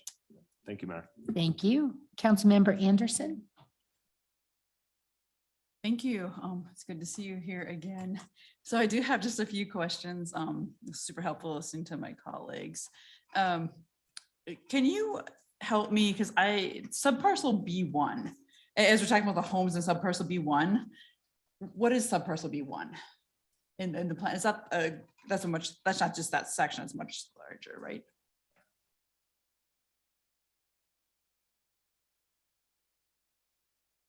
All right, I'm back. So subparcel B1 is the section between, we had a little map, but I can describe it, between Huron and Sheridan and from Highway 7. So it's kind of the whole middle of Baseline. And it's a planning parcel in our PUD that has certain restrictions for use and type and the number. And in our specific PUD, there is a sentence in there that says, hey, you don't get more than 375 single family detached units in parcel B1. So, as we're developing this, and we talk with staff through our pre-apps, we understand that to kind of do Parkside East, we need this PUD amendment, and it is this center parcel. So there's other parcels. So east of Huron, I think it's the C1 parcel, and then there's one southeast. So if they're just planning areas that our PUD defines, and then it later defines kind of what we can put in there and the densities and the uses that can go in those areas. So. Okay, that's helpful. And I have another question for you then. So, okay, so we're just looking at, that helps to understand that B1 is a much bigger area. And so there is no limit on the condominiums in there. It was just a single family detached. Everything else was, so it could have been, you could have had the same density in that area, just not a single family. Is that? Yeah, there was a very specific restriction on the single family detached. And, I think we've tried to meet the intent of that request. It's just, we're just a little bit over, so. Okay, that's helpful. And then so this is something I'm hearing in the community. I live in Anthem Highlands, right next to it. So our people actually live there. And when this proposal came forward, and a couple of residents commented to me, they're like, no more density, no more homes. And so I think we need to make sure that message is out there that the maximum number of 9,205 units isn't increasing. Like, this is all still within it. And it could have been, this is a request for single family detached, and it could have been all attached. It could have been the same number of units. Yeah, we're not, okay. There's no increase in the overall number of residential units. It's just the different type inside this one planning parcel. So. Okay, then that's helpful, because they don't want to see more homes planned there. So it's still within the numbers that were originally planned. Okay. And then I'd be remiss not to say this, talked about this last time with the Center Street District. That is what everybody's focusing on. That is what people want to see. There was a discussion on the underground and Anthem again about when is that coming? Like, we've seen the signs, like thinking that maybe that's not coming. So just the timing of the Center Street District compared to the East, I forgot the name of the development, this Baseline East project.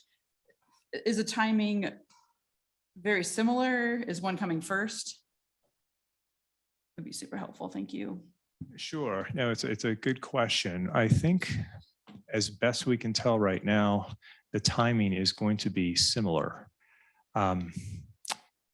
My hesitation at saying something more definitive is just there is so that the housing market itself is so dynamic. It could be that Parkside East gets delayed a little bit and Center Street District goes first. We just don't know. But at this point, we did the concept review for Center Street District first. We're incorporating the comments. We anticipate, actually, we go into our own internal investment committee about this. I want to say it was either September, October timeframe. And that's sort of a prerequisite for us then going out to staff and saying, okay, this is how we've rejiggered things. And then hopefully we're off to the races shortly thereafter. But I would expect, generally speaking, these things to run somewhat concurrently. And then just to clarify, I didn't look back at the notes from last time. There was a note in here, or in the presentation on the one map, like phase 1 and 2 of the Center Street District were coming about the same time, right? And then phase 3 was later. And what was phase, or all of it would come about the same time? No, we are definitely going to be phasing Center Street District because we don't want to put too much retail, commercial, residential density into the marketplace at one time. So what you would see are generally depicted as phase 1 is what we do anticipate to be that first phase. Phase 2, well, the market will help dictate when that happens, as will the Butterfly Pavilion and the STEM School, because we will need to expand Promenade Street in order to service both of those uses.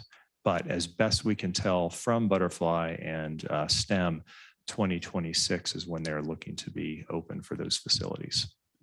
Okay, thank you. And I want to echo the appreciation for this focus on walkability and the transit, especially in light of the conversations that are ongoing about reducing vehicle miles traveled. Like, neighborhoods already built, it's all much different, much more difficult to address. So that's very, very helpful that that focus remains on that ability to spend some time about not in your car and still get where you need to go. And then the last thing I want to mention, just because it's going to come up at I'm sure it's going to come up at the next step here, is the 2 plugged and abandoned wells, the Holstrom and Nordstrom wells. The Nordstrom's right there where the condominium's going, and the Holstrom is right, appears to be right about where the homes are. Maximize that distance. That's we'll be looking for where that well is. So it's just a comment. So thank you very much. That's all I have. Thank you. Councilmember Lim. I'll just start with ditto on what my other colleagues have said about the desirability of integrating the affordable housing. I did have a specific question, and this might be for staff. There are a couple places, I think, where there's a note in the memo that says that there would be a notification of future affordable housing units, so there would be no surprise to the buyers later. That struck me as exacerbating the stigmatization of the affordable units in the future. And so I was a little curious about, where did that requirement come from? Thank you, Councilmember. So staff has been having discussions about trying to find ways to avoid in the future, say 8 to 10 years in the future, when affordable units may go in, that an established neighborhood be caught off guard that affordable units won't be there. That proposal of a SIA provision is one suggestion. We're working with Jeff Romine and Rachel King with housing to refine what that approach would look like. Anna Bertonzetti also stood up, so I'm going to step aside and let her speak as well. It was a gentle hint. Thanks, Brandon. It was a totally appropriate answer, but I just wanted to elaborate a little bit on why affordable housing would get a notification here. And it's not the fact that it is affordable or unattainable or in any way a difference in the housing cost, but instead it's related to the housing density. So these are 2 and 3 story detached and attached units, whereas we believe that this parcel, the affordable units would be probably in multi-story, could be 4 or 5 story apartments at a much different density. So we want to make sure that there's an awareness that there is a different potential density within the neighborhood, and that is really where we wanted to make sure that there was some awareness. So have we considered this anywhere else where we have mixed density, that we would have to notify, earlier parties that there was more multi-family coming? So we do typically try to provide some notice, and I know council is very aware of sometimes these notifications do not occur, and that's its own problem. But we do try to provide notification when we know that something is going in that might not be the same density, the same characteristic, a different use, just so that there's an awareness. We did ask, I believe, and I could be remembering incorrectly, but up at the Vive at Via Vara, there was the Northwest Apartments, and that was an affordable apartment complex with a different density. And I believe there was a notification there, but I can double check that and follow up with you tomorrow. Okay, thanks. Let's see. Well, I was reading this one part of the memo as I was watching the monsoon rains this morning and hearing about the streets in Broomfield getting flooded. So this part of the memo said, there's a segment of the linear park, and this area is not yet improved and currently has an unimproved drainage channel running through it. And I'm not sure technically what that means, but it didn't sound good as I was watching the streets flood in Broomfield. So I guess what I would like to know is the timing of that. So there's an unimproved drainage channel running through the linear park, and we're going to have houses being built next to it. Does that sound good to the engineers?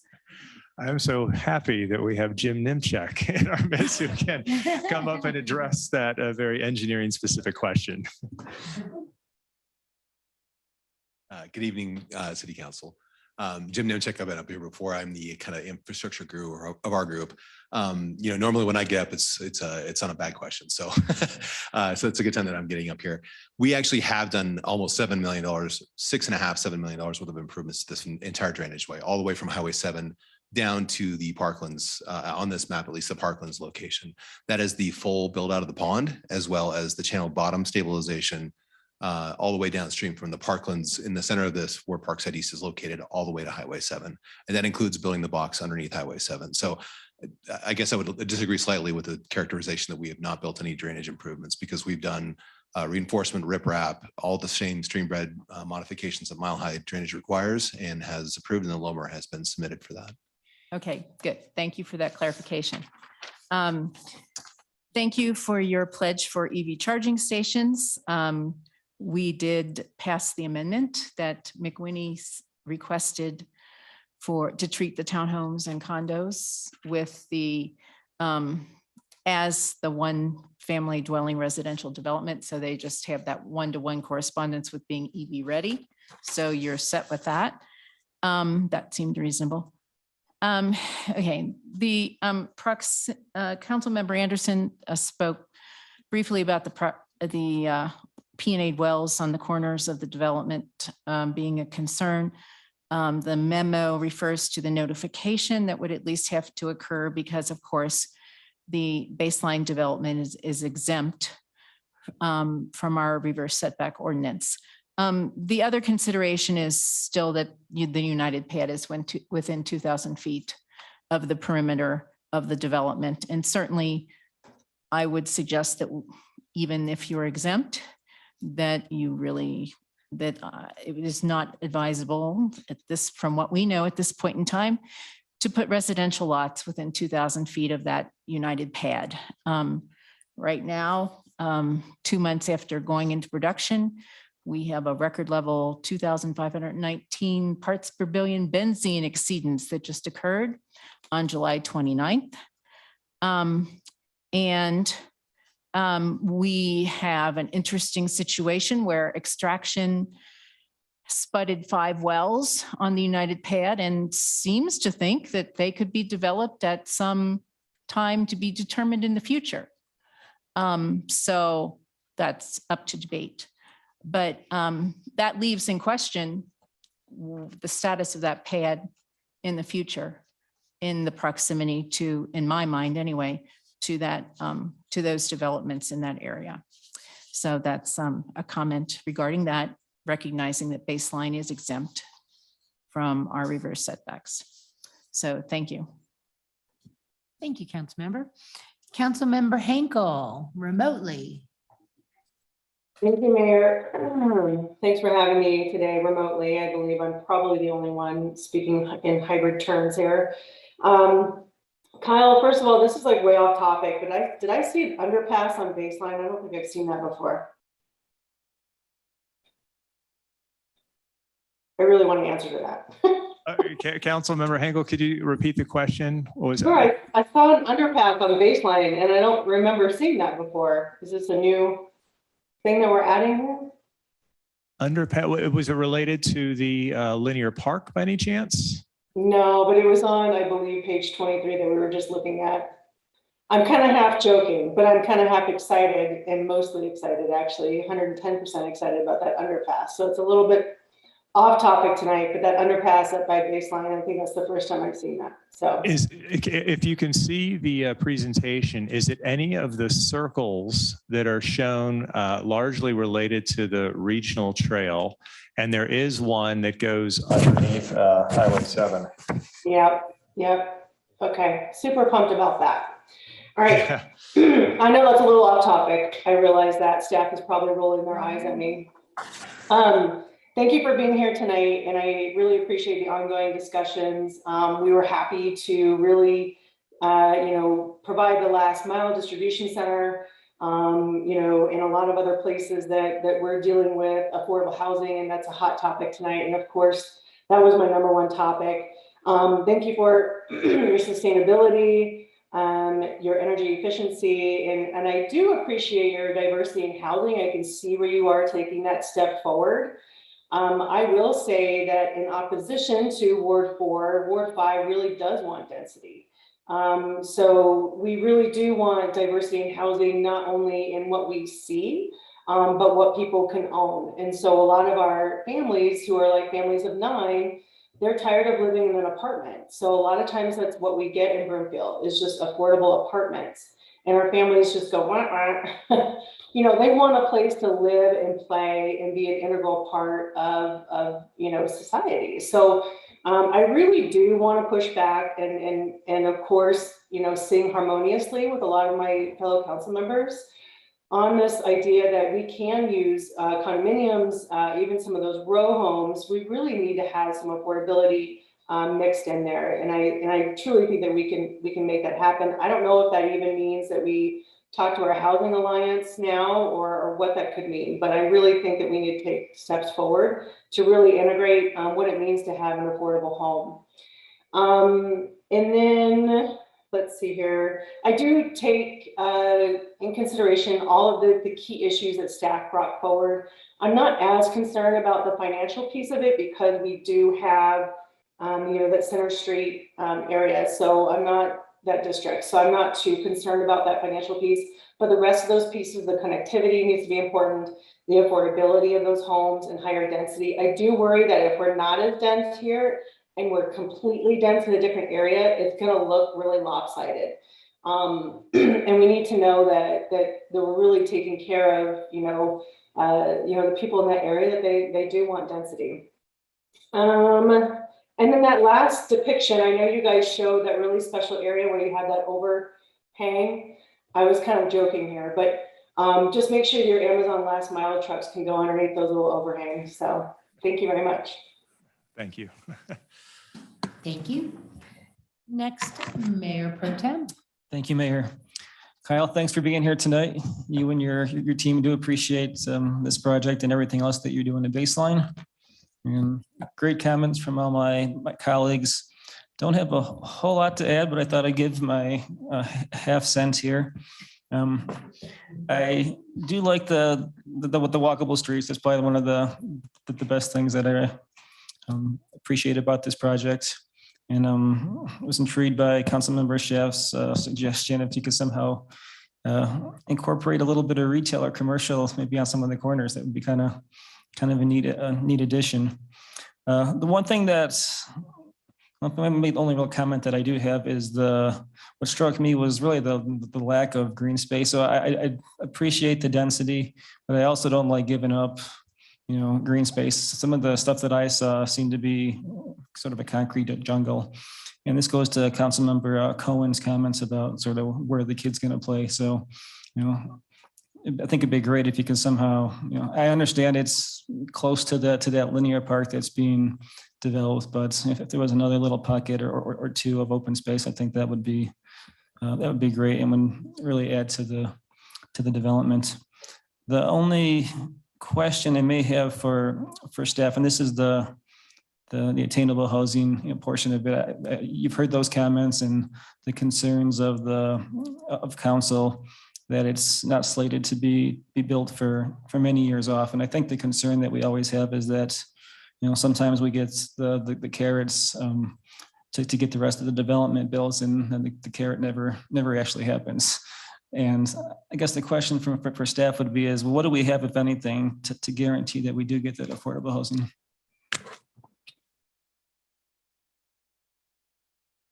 Thank you, Mayor Pro Tem.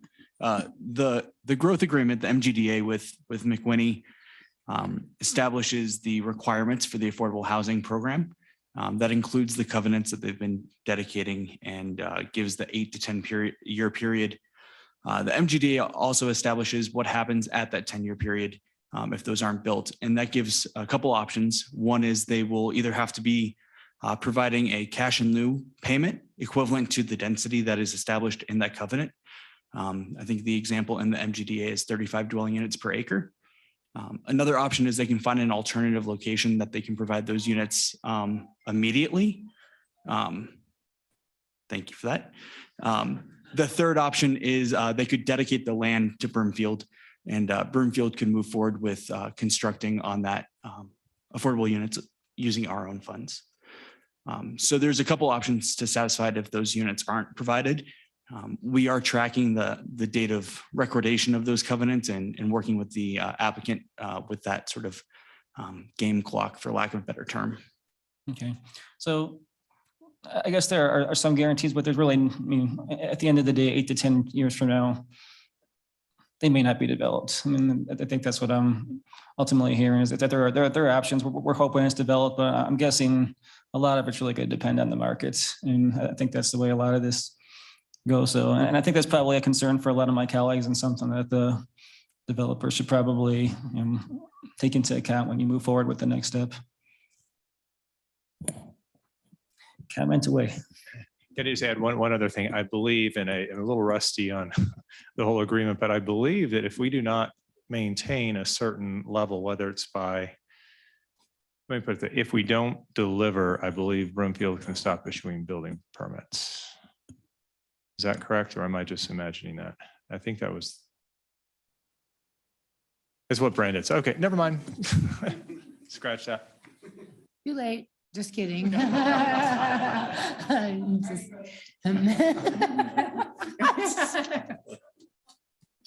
I'm sorry, was that all, Mayor Pro Tem?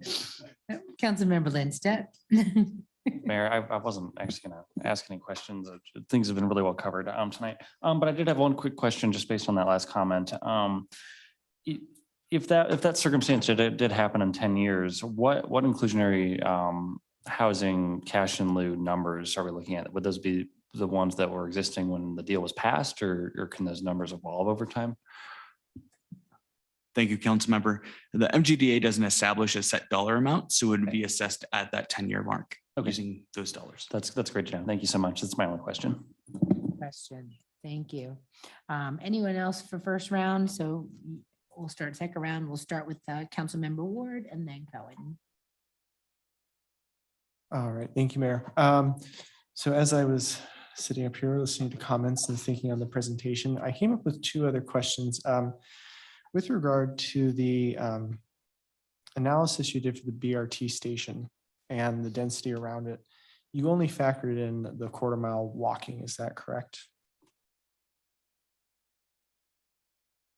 And what I mean by that is that circle only is for a quarter-mile radius of a relative walking distance. Thank you, council member. Can we get that slide? I don't know the exact slide number. I think it's near the end. It's on, I think, slide 33, Jake. But generally, those densities are showing the neighborhood densities. So I believe the density you were seeing in there was specific to the Center Street district. So that 76.1 dwelling units per acre is the Center Street district, just like the 23.1 dwelling units per acre is the kind of the West Village baseline multifamily right there at the southwest corner. So it's development specific, neighborhood specific. Does that help answer your question? Well, my question is about that green circle that surrounds BRT station that incorporates most of that. That's just a quarter-mile walking distance. That just correct? shows a quarter-mile walking distance for reference. So you can see where the densities kind of lie within that quarter-mile. Okay. Did you guys look at factoring in maybe a mile of bike scooter? Studies have shown people are willing to use bikes and scooters to go further distances to achieve that same walkability and density for transit. So we didn't show those distances here. We could definitely do that moving forward on some other exhibits, show kind of the half-mile and 1 mile increments. Generally, half-mile gets to the edge of the Parkside East neighborhood, just past the linear park, and kind of curves up around the 33.2 label. So that's about your half-mile radius. And then a mile would be a little bit further. So we would have to look at that a little bit more detail in terms of where those distances are. Okay, because when we're looking at density, I think that would be something to also factor into your decision as to how much density you want to put in, because this should be a highly dense neighborhood for the project as a whole and this specific project.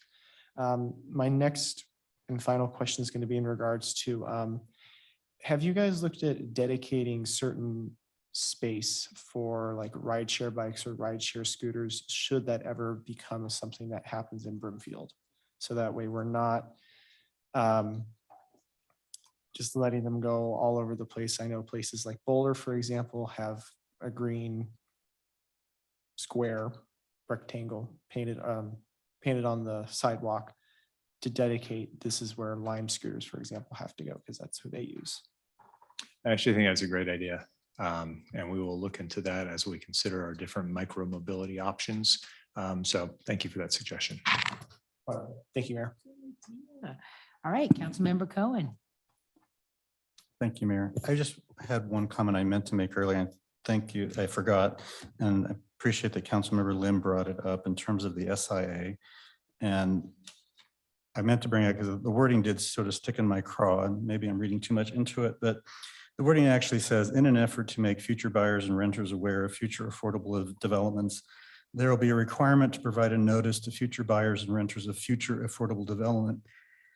And it sort of just felt like raisins in the sun in a way, that we are adding to the stigma of affordable is something less.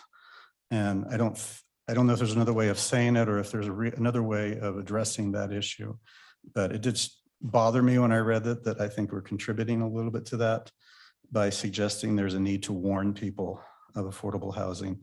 And I hope we just need to avoid that in the future if we can. Thanks.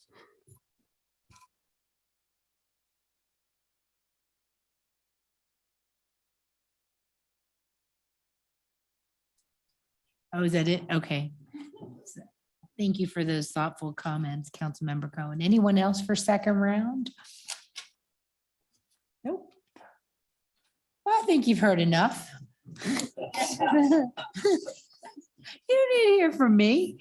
But I thank you all so much for bringing this forward and, pivoting and dealing with the changing conditions. I know you're in the same place as we are right now. So I think you're hearing that same hesitation and lack of certainty as to what the future is going to look like. But we appreciate you, and we love Baseline. I know I do. I can speak for myself. I'm still very excited about what's going to be happening there in the decades to come, as it is a long-term project. All right, so that's all we got for you tonight. Thank you again for hanging in and listening. Thank you all for your comments. Mhm. All right, well, it looks like it's kind of close to our 8 o'clock break time. So dear Library and Cultural Affairs, just let us take a quick 10-minute break and then we'll get to the next agenda item. At 7:58, we'll be back at 8:08. Thank you.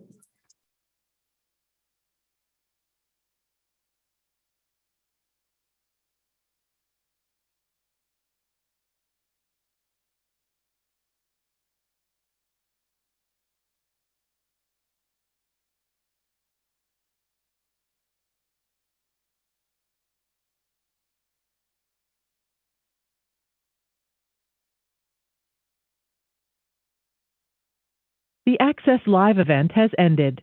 Thank you for calling. Goodbye.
Welcome back.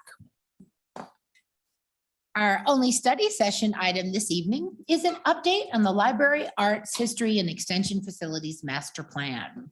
Council has a copy of the agenda memorandum, which I'll ask our staff to summarize. Okay, she was hiding from me. I was like, I know she's back there somewhere. So thank you, Mayor and Council. It's my pleasure, of course, to introduce Catherine Lineup, our Director of Library, Arts, History, and Extension.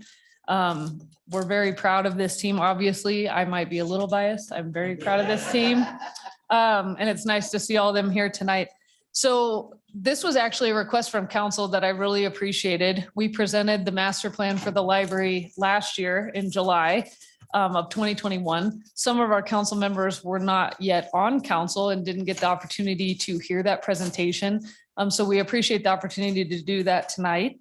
And although we're not seeking any direction from council, the purpose is really more to kind of inform and educate and allow you all to ask us questions. It is an important conversation, kind of as we were talking yesterday with the courts tour.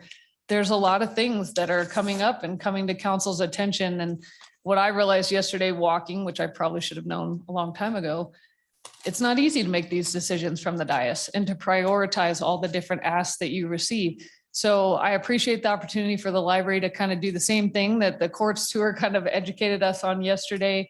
And then obviously we have some upcoming conversations that will happen on August 30th with the debt conversation. We have the Broomfield Town Square coming. So we just are really grateful for this opportunity tonight. So I will turn it over to Catherine Lineup. Good evening, Mayor, Mayor Pro Tem, council members, and city management. Catherine Lineup, Director of Library, Arts, History, and Extension. Tonight, we're coming back to you to confirm the priority of moving forward on an expansion of the current library and auditorium facility, as well as building a new facility in Northern Broomfield. For those of you who were not on council when we presented the results of the facilities master plan in 2021, this will serve as an abbreviated version of the staff recommendations and will be helpful in informing all of you of the needs for library, arts, history, and extension facilities as you move into very important budget and bond financing discussions in the next month. Next slide, please. So tonight I would like to introduce you to the department's services and leadership team before moving into the regional context and needs for expansion of services, so that you feel well-informed moving into priority setting conversations. Next slide. So with me here tonight, we've got our department leadership, and I would like to introduce them to you. We have Megan Gilby, our Arts and History Manager, Sarah Schweig, our CSU Extension Director, Wendy Norris, our Office Business Manager, Esther Knox Stutzman, our Operations Manager, and Suzanne Linder, our Programming Manager. We also have numerous staff and members of our Arts, History, and Cultural Council and Library Board in attendance here tonight and online. Our department lives and thrives through partnerships and collaborations. We see ourselves as connectors and resources for building and strengthening connection, access, education, and belonging in our community. On this slide, you can see the wide range of programs and services we provide. Everything from bilingual services and teen programming to horticulture and creative economy development. Next slide. As you can see from this map, our current facilities are all clustered in wards 1 and 2, with outdoor venues as well as multiple buildings. Our intent is to have a facility in ward 4 or 5 and a pickup location in Ward 3 in the future, with the artery running and connecting the city from Ward 3 all the way up to Ward 5, and the ability to provide programs throughout the city. Next slide. Our numbers in 2020 and 2021 have been off the high mark we hit in 2019 due to the pandemic. 2022 so far is trending back to those 2019 numbers. What the pandemic has done for us is allowed us or forced us to rethink how we provide services and to deepen our interconnectedness with key partners. The disparities in our community have also become more apparent as we learn that many of our services are essential to residents and visitors alike. Internet and computer access is a deep need in our community, as is the building itself and the space that is offered and used as shelter, work and school space, and community connection. We also learned how to utilize outdoor spaces much more effectively and activate our parks and open space. Next slide. Here are a few of our programs that showcase how partnership, inclusion, skill building, and education supports have been and will continue to be integrated and provided throughout the community. The Nobody Knows project is coming and will be starting in 2023 and will provide an opportunity for voices to be heard and then translated into artistic expression. It brings together inclusive storytelling with artists to share individual experiences with the community. The crafting communities at Invent HQ is all about connection and providing a social and learning space for older adults, patrons to interact and do projects together. The detention center and library have continued to build a partnership for providing a range of programming to the residents.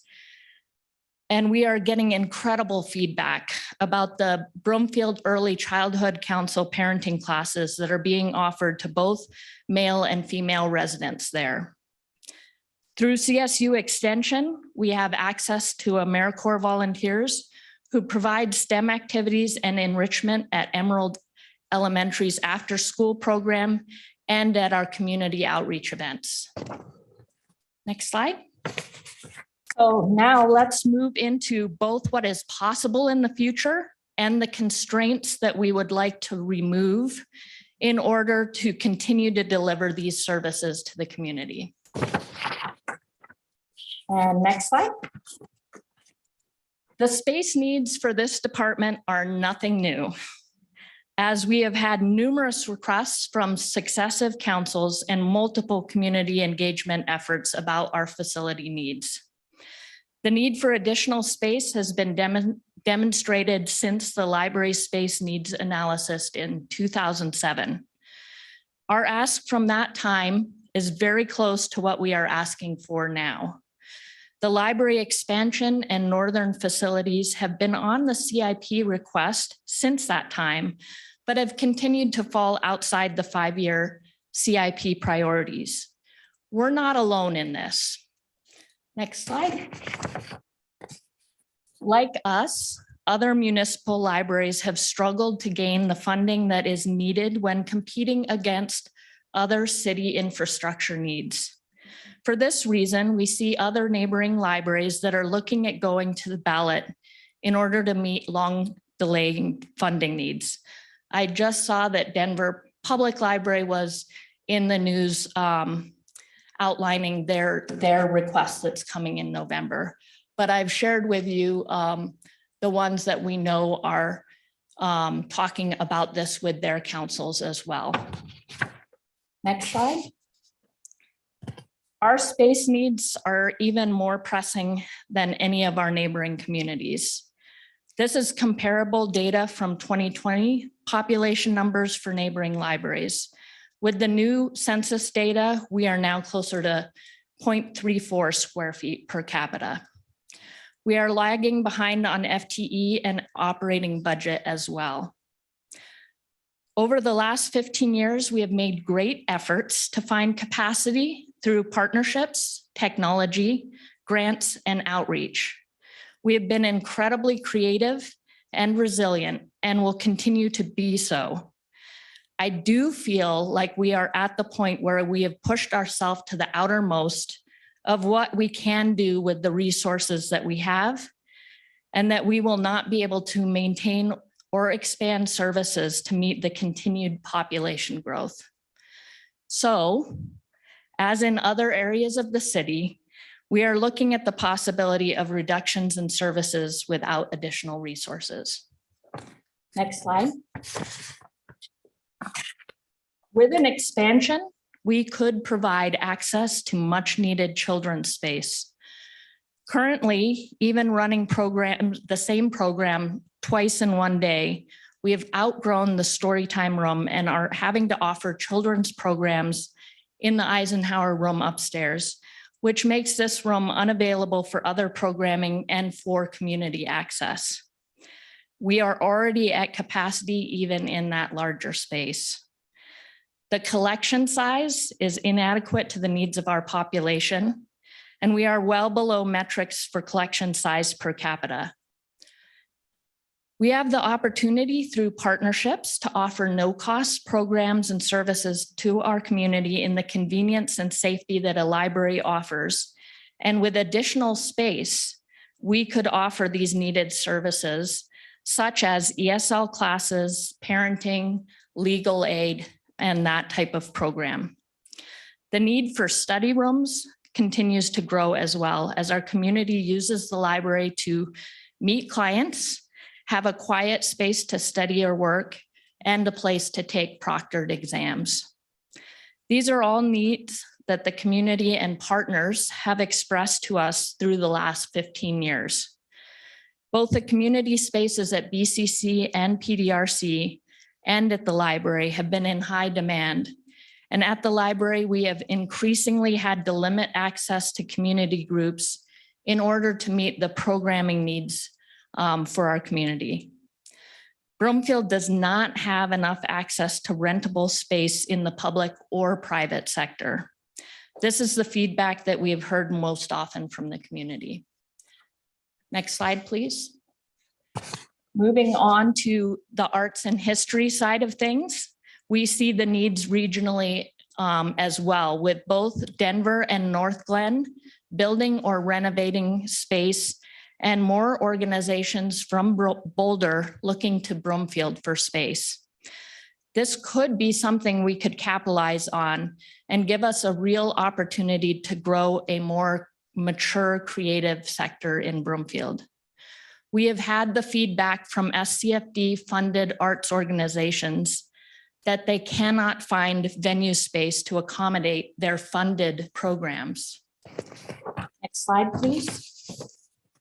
Our facility's vision for arts and history is that this expansion would meet for us is to support our current auditorium space with adequate backstage, green room, and rehearsal spaces. The possibility for an indoor-outdoor performance space utilizing the same stage would allow us to expand the 300 person indoor seating to a 2,000 person outdoor event with the same infrastructure. It would also add a much needed flex or black box space for smaller, more intimate performances with flexible seating options. We could also add an interpretive space for the humanities and visual arts, which has been a request from the community for many years, and the potential for shared studio space for artists. Next slide. The benchmarking for CSU Extension is not surprising as we are a much smaller county. However, the beauty of Extension is that we have access to all the potentiality that CSU Extension has to offer. They have programs and research available to us from financial literacy to sustainability, small business development, civic engagement, and water conservation, among other things. With the Front Range portion of the CSU extension moving towards a more regional approach to programming and resources, additional flex classroom type space, and coordination capacity from staff would allow us to bring in any of these program areas needed by our community. Next slide. For Broomfield, we see real potential to bring in the workforce upskilling and small business development aspects from CSU Extension and work in concert with our economic vitality and workforce departments, as well as creative businesses, schools, and the chamber to provide robust complementary services to our community. Next slide. So what's next? Next slide again. Our recommendations are to move forward as quickly as we are able with expanding and remodeling the current facility. The most economical option would be for this to be developed alongside the Broomfield Town Square so that it can continue to be a draw and anchor to the Civic Center area. The need for this facility is intensified by the Town Square project, but not driven by it. The need for the North Branch is immediate as far as population growth is concerned, as well as the need to actually secure some land up north.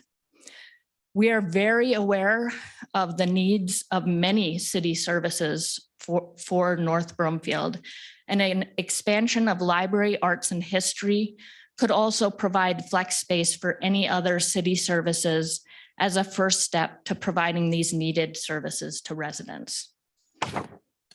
Next slide. So now on to costs.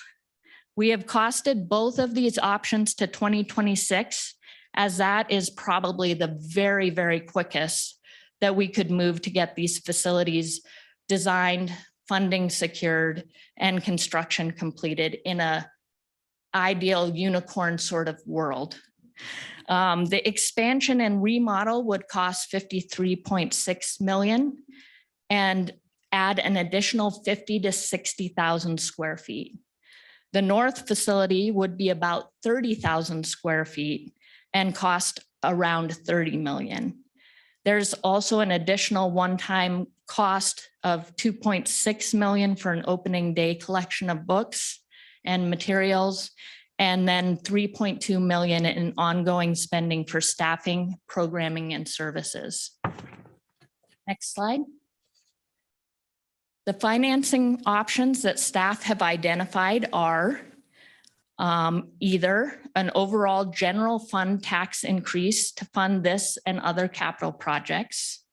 Option 2 would be an increase to the mill levy allocated specifically to library, arts, history, and extension.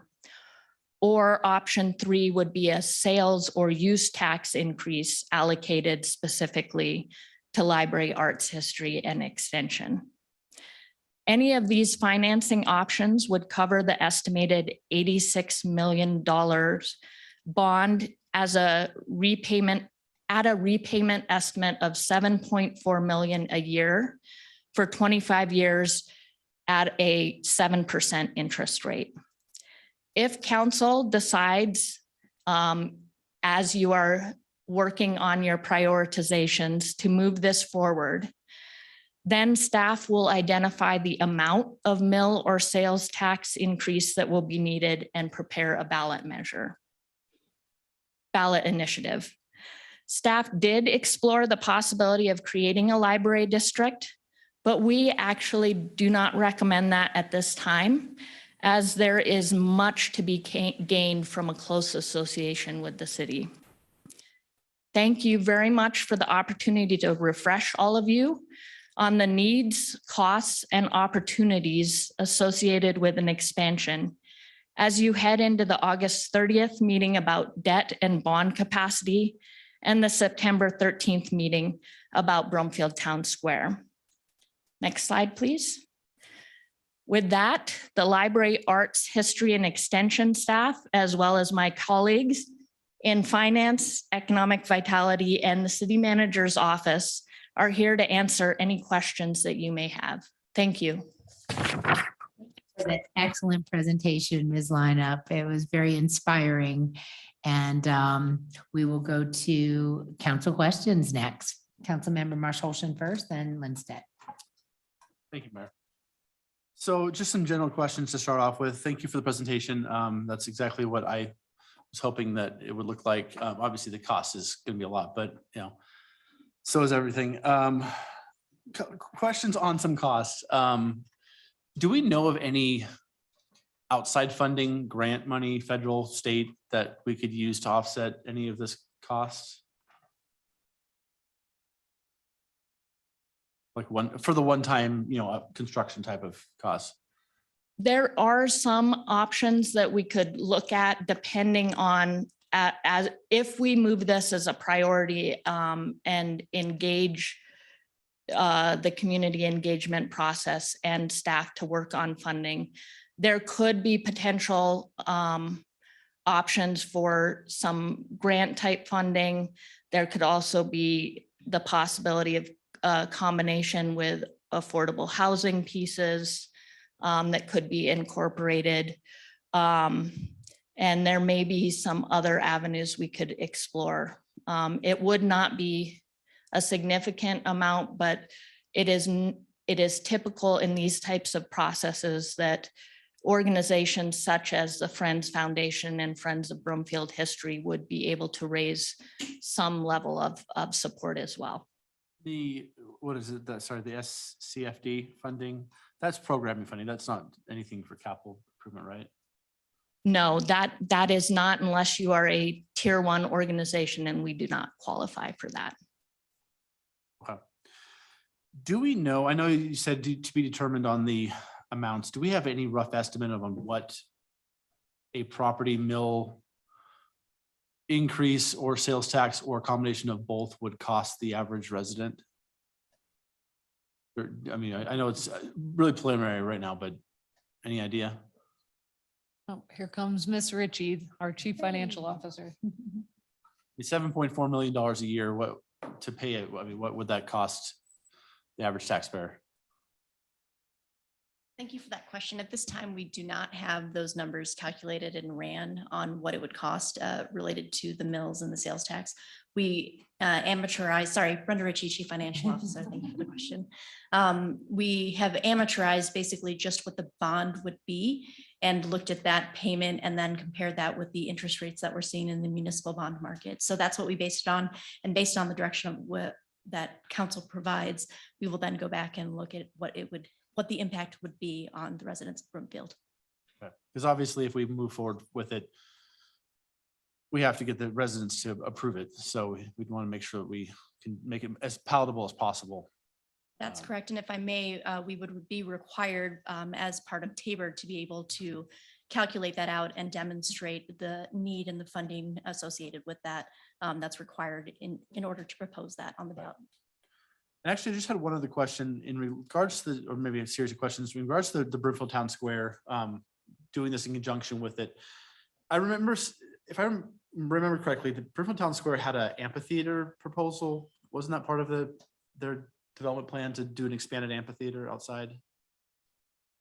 That was in the probably the 2019 version that was coming up the side of the hill here. We have lost that in subsequent versions. So that right now it is basically just the cement pad and the seats that go up from there. Those would become in essence in the current version like a little island, like it actually was today. That's on the north side. That's on this side of the lake, right? Not the library side of the lake. That is between the current pond and the proposed lake. So it would be bordered on the back side of that. So it's just the existing stand of seats, no lawn seating that would be available. Because you mentioned wanting to do indoor outdoor space, and I was wondering if there's a way to tie what the library needs for indoor outdoor space, performance space with their proposals too. That's something we've looked at. So the way it currently is, we would not have that opportunity to have that expanded using the same stage and same infrastructure. If the town square changes, then the ability and the space that we have to work with for an expansion would change, and it would provide the opportunity for us to create something that would utilize and be more efficient as far as infrastructure. Okay. All right, that's all I have right now. Thank you. All right, thank you. Councilmember Lindstedt. Thank you, Mayor. I remember when the current library was built, growing up here, and I remember when Broomfield got its first Applebee's and how big of a deal that was to our community. So we've grown a lot since those days, and I think we're really feeling those growing pains. Whether it's the library, whether it's the court services, whether it's corner space, that's a new thing that we need that we need to address someday. So I think there's a lot of capital projects that we need to find revenue for to move forward with. And, I think the library is probably the most important of those projects. So I really think it's overdue that we have a dedicated revenue source to our library services to get that north branch and to get this expansion done on the south side. I think option 2 would be the most palatable to me, but option 3 is also good. And I don't know what the timeline of that would be, given that we don't have financial numbers or anything yet. Maybe city council, in a while should think about doing a package of questions to voters saying, here's one for the library, here's one for the court in the corner, and try to do, Broomfield's growing. Here's a package of amendments to make sure that our community can keep up with the services that we provide to our now over 70,000 residents. So maybe 2024 would be a good year to do that. And we can have community meetings and talk to the voters about what those improvements would be so that they can be informed on the pros and cons of approving, a package like that. But just ideas, because we really do need to find a sustainable funding route for all these services. And the voters, I think we'll approve that for the library and hopefully for other capital needs. I fully support it. I think we're long overdue. Thank you all for being here, and thank you so much for the incredible work you do for our community and providing such an important lifeline to so many residents. I don't know what year we're looking at, but I think we definitely need to look at a long-term plan to fund all of these capital improvements, starting with the library. So that's all I have, Mayor, right now. Thank you. Thank you, Councilmember Lindstedt. So I guess you guys are kind of looking for direction as to what path council would want to pursue for further data. So gathering. I think we're not looking for that direction tonight, because Okay. we want to make sure that council has the opportunity to have the other conversations first Okay. on the debt and our capacity and all of that. So we would be coming back for that direction. Fair enough. Thanks for Thank clarifying. you for the clarifying too, because I didn't want to not get that info. All right, next we have Councilmember Ward. Thank you, Mayor. My first question is going to be in regards to creating a special library district. Can you go over what changes happen when you create a special library district versus keeping it within the city and county? Sure. So a couple of things change. The library board would become a governing board rather than an advisory board. And so the decision-making would be much more separate than it is currently, where we are a department under the city manager's direction and therefore city council's direction. That would be one change. The other change is then there is a dedicated funding source that would be managed by that board. In our case, the wonderful dynamic that we have found between the arts, history and extension there, that would be broken up to some extent, though I'm sure we would still collaborate with one another. So mainly it's around funding autonomy, for lack of a better word, and the governance. That's the major changes. Okay, thank you. Are there any special library districts within the state of Colorado, for example? There are many library districts. A lot of the bigger systems like Jefferson County is a library district, Arapahoe, Douglas County, anything, or Adams, those are all library districts. There's library districts, then there's county libraries, and then there are municipal libraries. And we are really a municipal library, even though we are a city and county. Okay, thank you. Now, I know in the presentation you broke down the different options of funding if we were to go to push this forward. With option 2, it says increase the mill levy allocated specifically to library. Would that require us to create a special library district, or can we just create or ask the voters to increase the mill levy and just dedicate it to our library without having to create that district?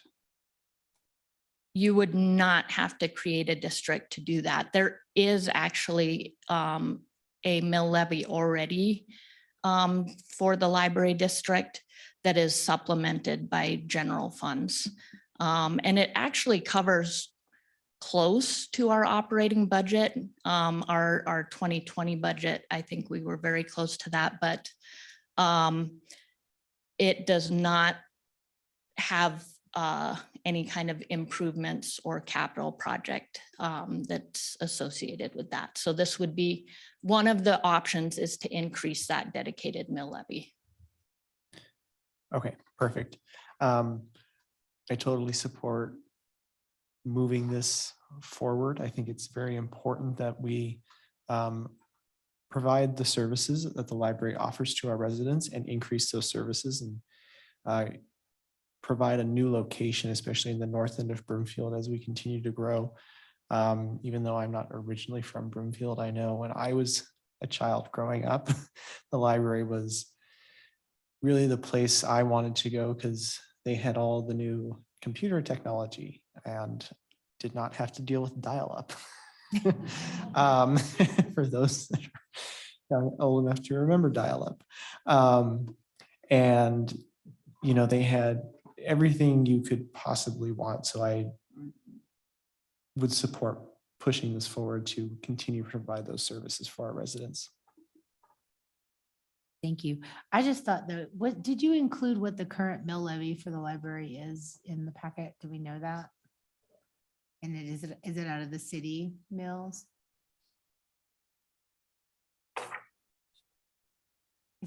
You can get back to us, so I didn't mean to put you on the spot.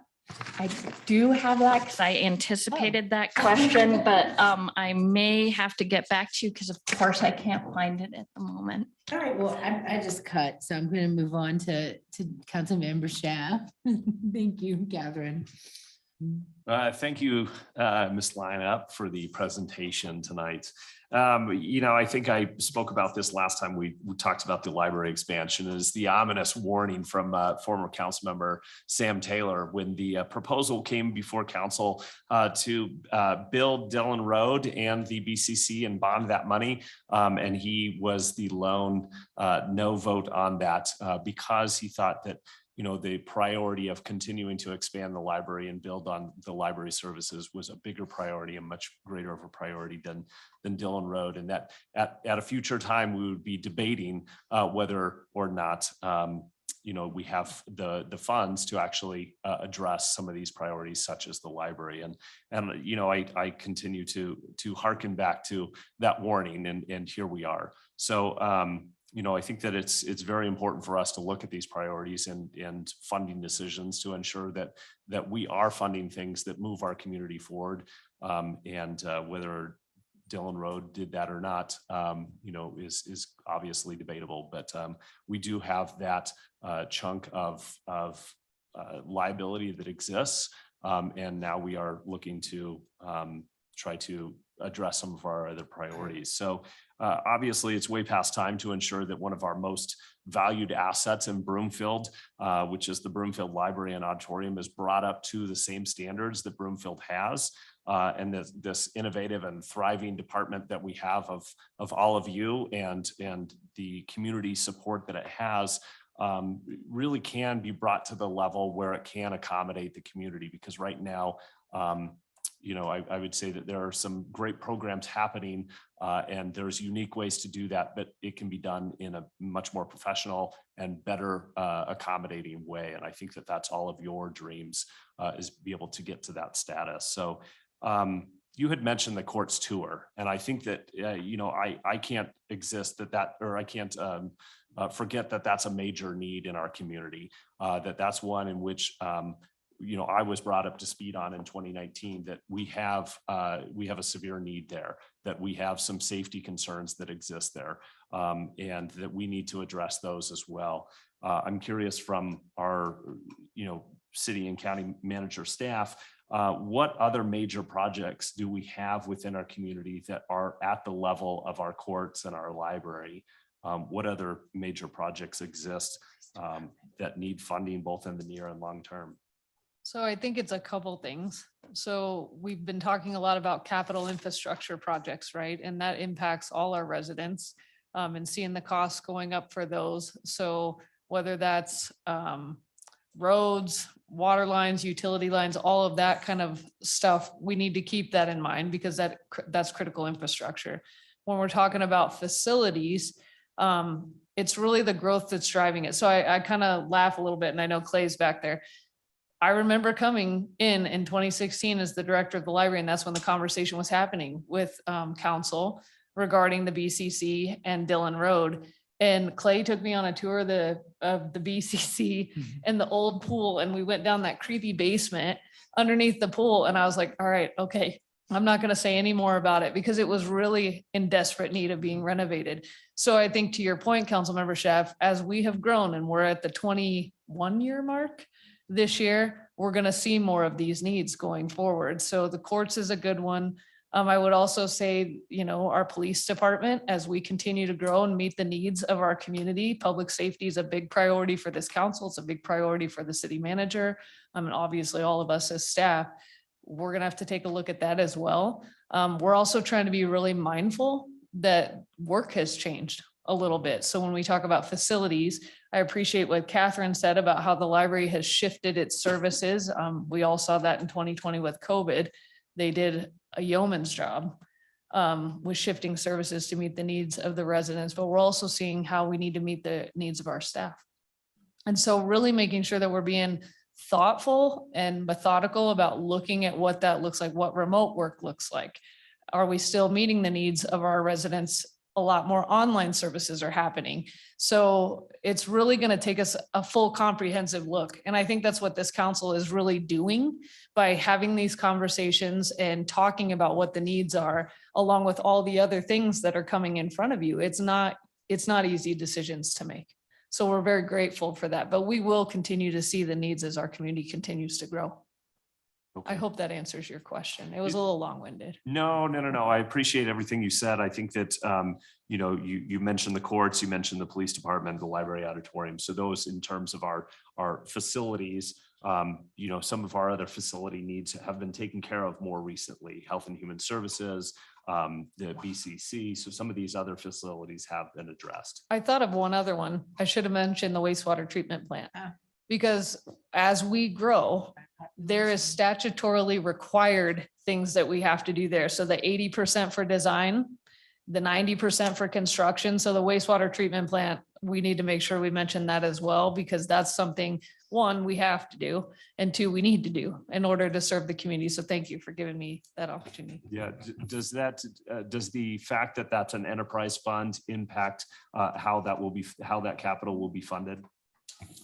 I'm gonna look at Brenda. I would assume yes. She's shaking her head yes, because we definitely the difference between general governmental and the enterprise funds.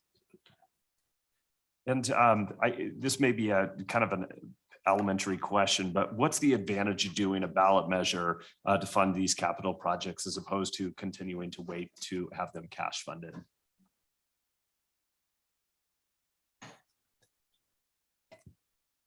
I'm not sure, Councilmember Shaft, that I know that answer. That might be something we need to follow up with you on. I think it's an excellent question. I just don't know that I have the answer for that tonight. Okay. Yeah, I mean, we've kind of had that conversation in the past, and of course, when we discussed the Dillon Road and BCC project, we discussed that as well. So I think that we need to bring that back to that conversation back when we're talking about these future, needs. We had talked, in the slide that's up right now. So there's different options. Can we combine in these two options? So such as increase the mill levy a certain degree, and then also add the increase of sales and use tax. Can we partner those together so that it's not one carrying the burden? My gut is we could potentially do that. I'm curious if it'd have to be two separate, that's what Nancy just whispered to me, and I'm computing it as I'm talking. Yes, it would have to be two separate ballot questions though, because it's two separate taxes. Okay. And Councilmember Chef, just really quickly, Brenda chatted me. The mill levy currently for the library is 1.941. That helps.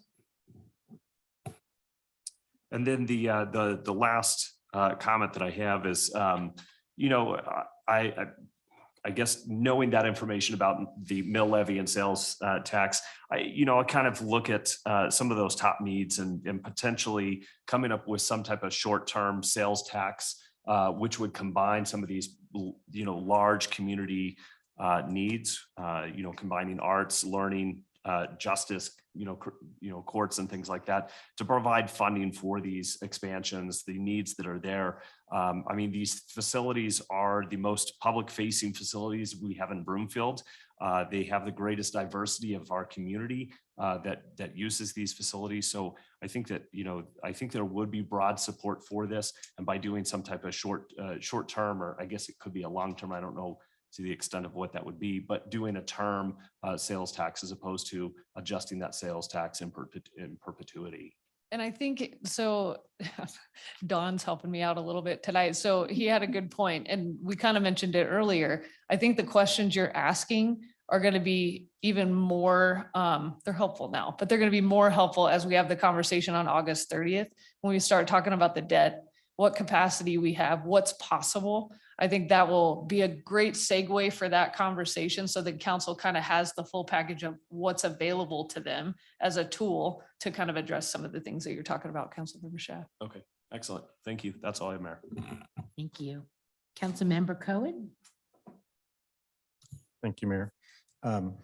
Real quickly, wanted to ask if you could get another chat on what the library mill levy is for surrounding communities while I ask my question.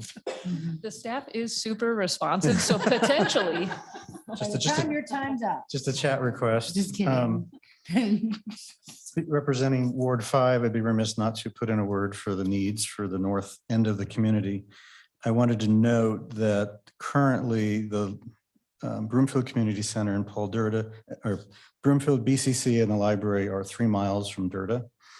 But if you go up to the area where Baseline is being built, that's a full 5 and 8 miles from these facilities. So when you take into account 10 to 12, 15,000 people who are going to be coming into that area in the next decade, the need for not only a library branch, but probably a rec center as well as the police station.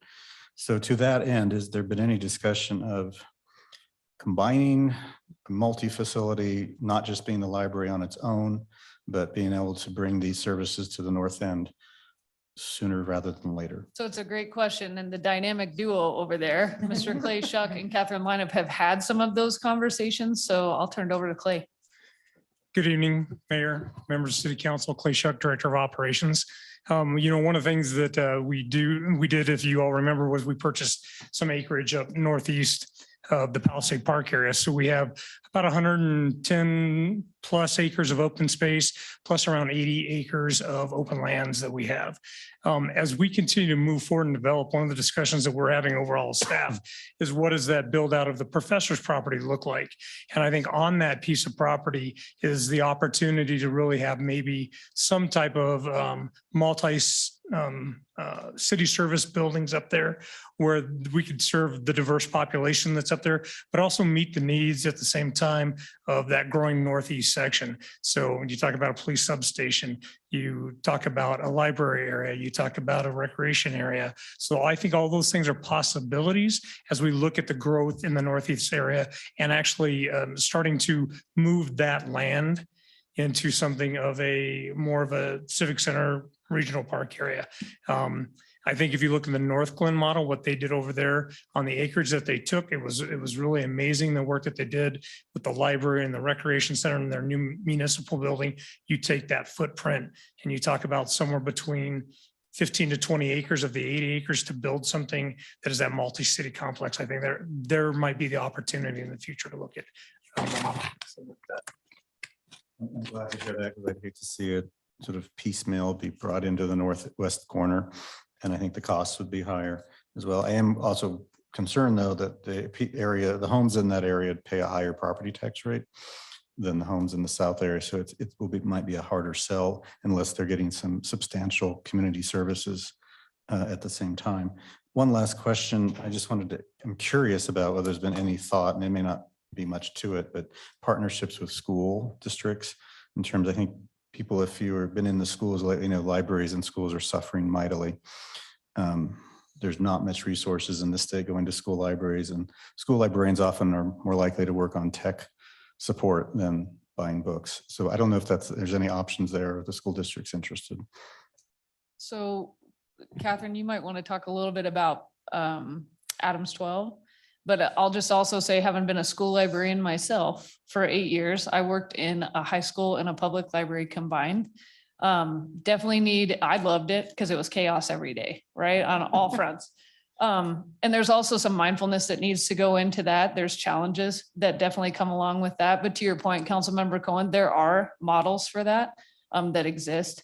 Catherine, did you want to talk a little bit about Adams 12? The STEM school. Yes, so one of the conversations with the baseline development is the possibility of some space on that first level of the STEM school for a library, which would be great. The square footage would not probably be adequate to what we're talking about here. And to Abby's point, the very different natures of audience with public and school audiences combining does create some areas that you have to be really mindful about security and entry and exit ways to make that possible. It is doable, probably more comfortable of a partnership or co-facilitation would be multiple city services like a rec arts library kind of combo. But I do think it's worth looking at any or all of those options. Okay, thank you. Councilmember Cohen, to your question about mill levies, because apparently we've got a bunch of wannabe librarians in here. Jeffco Library is a mill levy of 4.5. Pikes Peak Library is 3.49. Adams is 3.69. And that's the ones we could find super quickly. So hopefully that helps. So in other words, we're far below. Less than half. Thank you. We have more. Are you okay? Councilmember Lim? Yes. So when you speak about the need for facilities for programs from the community, would the differentiation between the space available at the library as opposed to the space available at the BCC, would the goal of the library space be that there would not be a rental fee? Is that the goal here with this space as opposed to the BCC, which does charge a rental fee for space? That is true for the majority of cases. Clay and I have been talking about this, and we talk continuously about it when situations come up. The uses of our space are quite different and distinct. So the rentals for BCC are much more rentals than at the library, where they are more nonprofit type uses or like HOA type uses. And because our fee structure is so much less for that type of organization, that is really the need we are serving, that is distinct from the need that our recreation team is serving. If we did have a joint facility, that would be one of the conversations to try to figure out how to manage that piece of it so that there is fair use. But our auditorium is kind of a mix of those two, where there's different scale if it's a nonprofit versus a profit use, which is also how we handle the Eisenhower Room.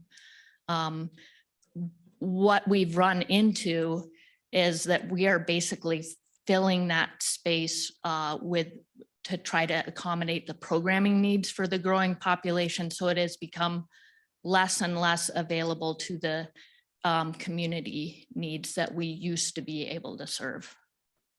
Okay, and I had asked the question just to reassure the community that we're not asking for space that could be found elsewhere. I did ask, for a general feel for, is the Broomfield Community Center space being utilized to its full capacity, or otherwise should we consider trying to put some of the nonprofits into that with reduced rates? I guess would be that.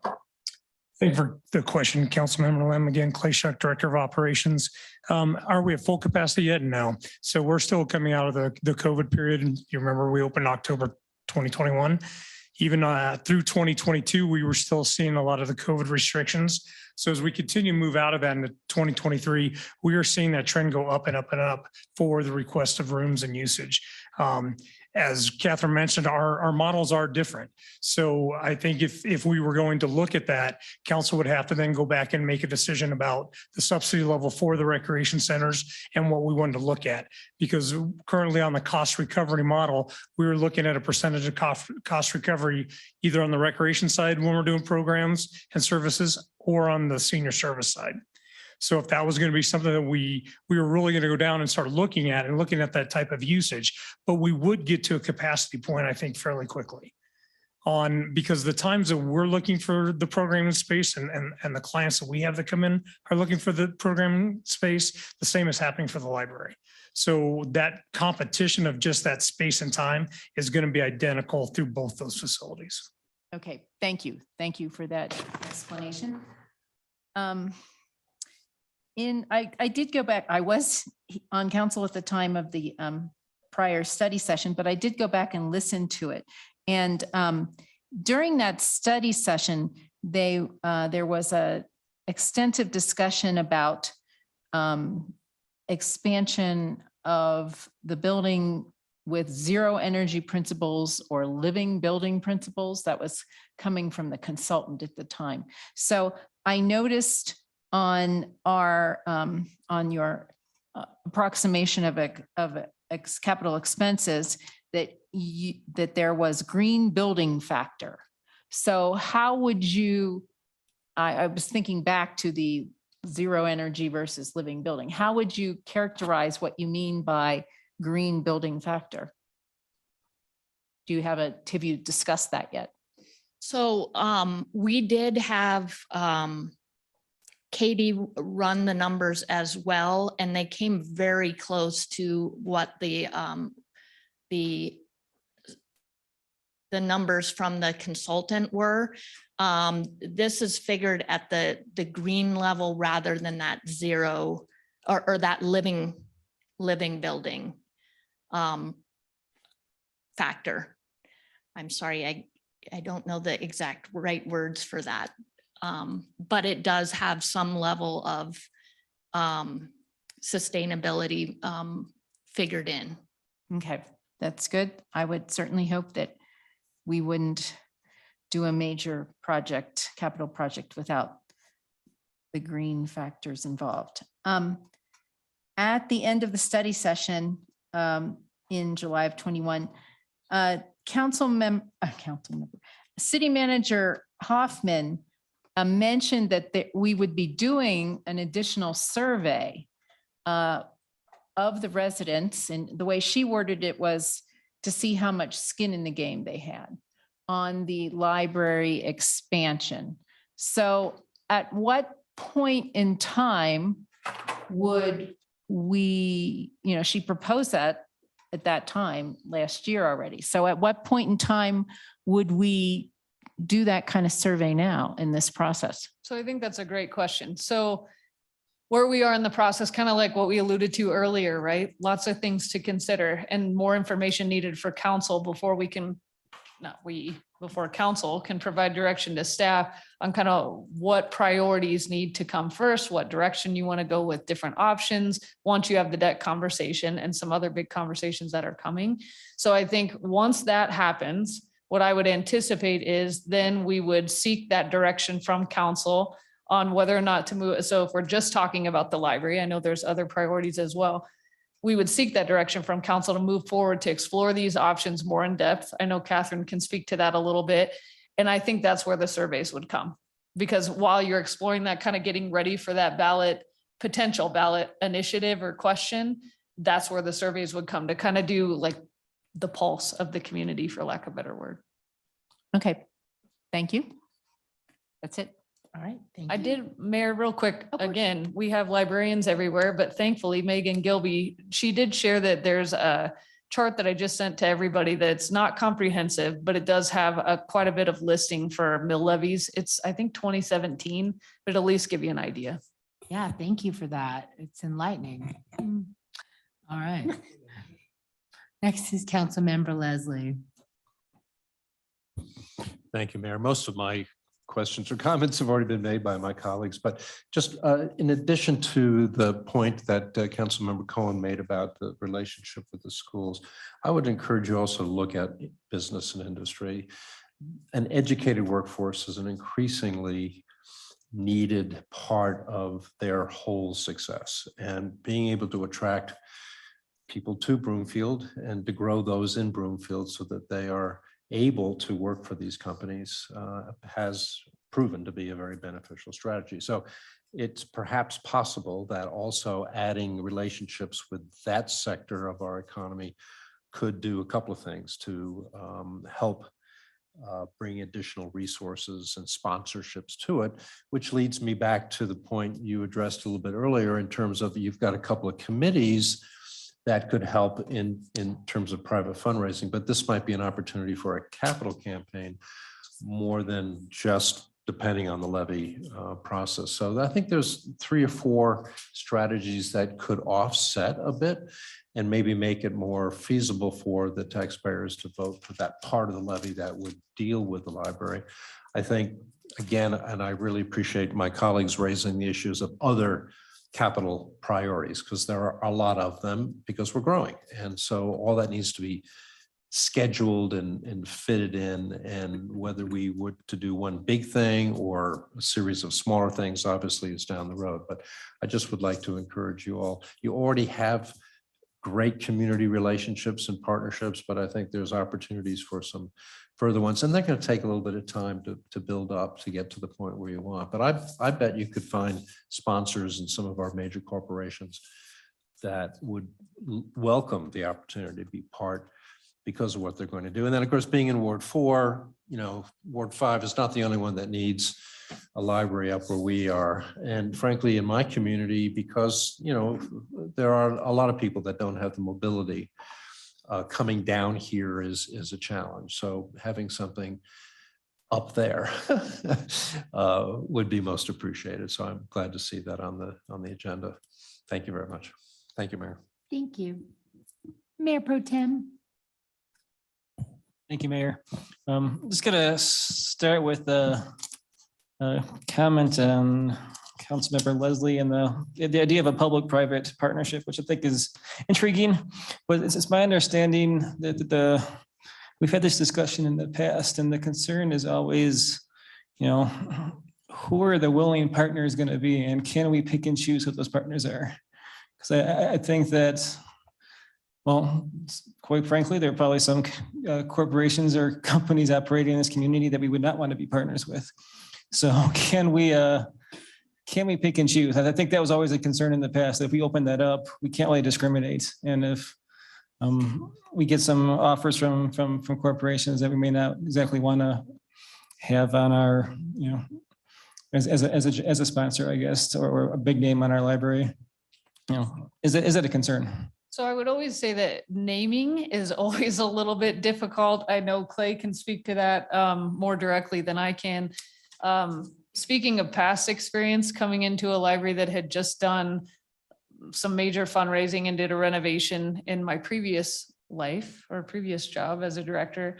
I think it's what Catherine said. I think your better option is to use your library friends. We had a foundation that basically they did that fundraising. So then they could stipulate a little bit differently than I think probably we could. So I think there's avenues to do that. And that's where, you know, thankfully we have a great friends group that's, I don't know. I mean, they're amazing people. That's where you can leverage that a little bit more instead of it just resting on the city to kind of navigate some of those waters. Can the Friends Group raise $84 million? Well, I think they could. No, I better not put them on the spot. A lot of bake sales. That's what Councilmember Holshin. So, okay. Anyways, you know, overall, you know, big fan of the library. Love what you guys do. Certainly, I think you're one of the heartbeats of our community. Of course, I think we're going to have this discussion as you've heard more in the coming weeks. The devil's always in the details of how do we get the money to do what you guys want to do.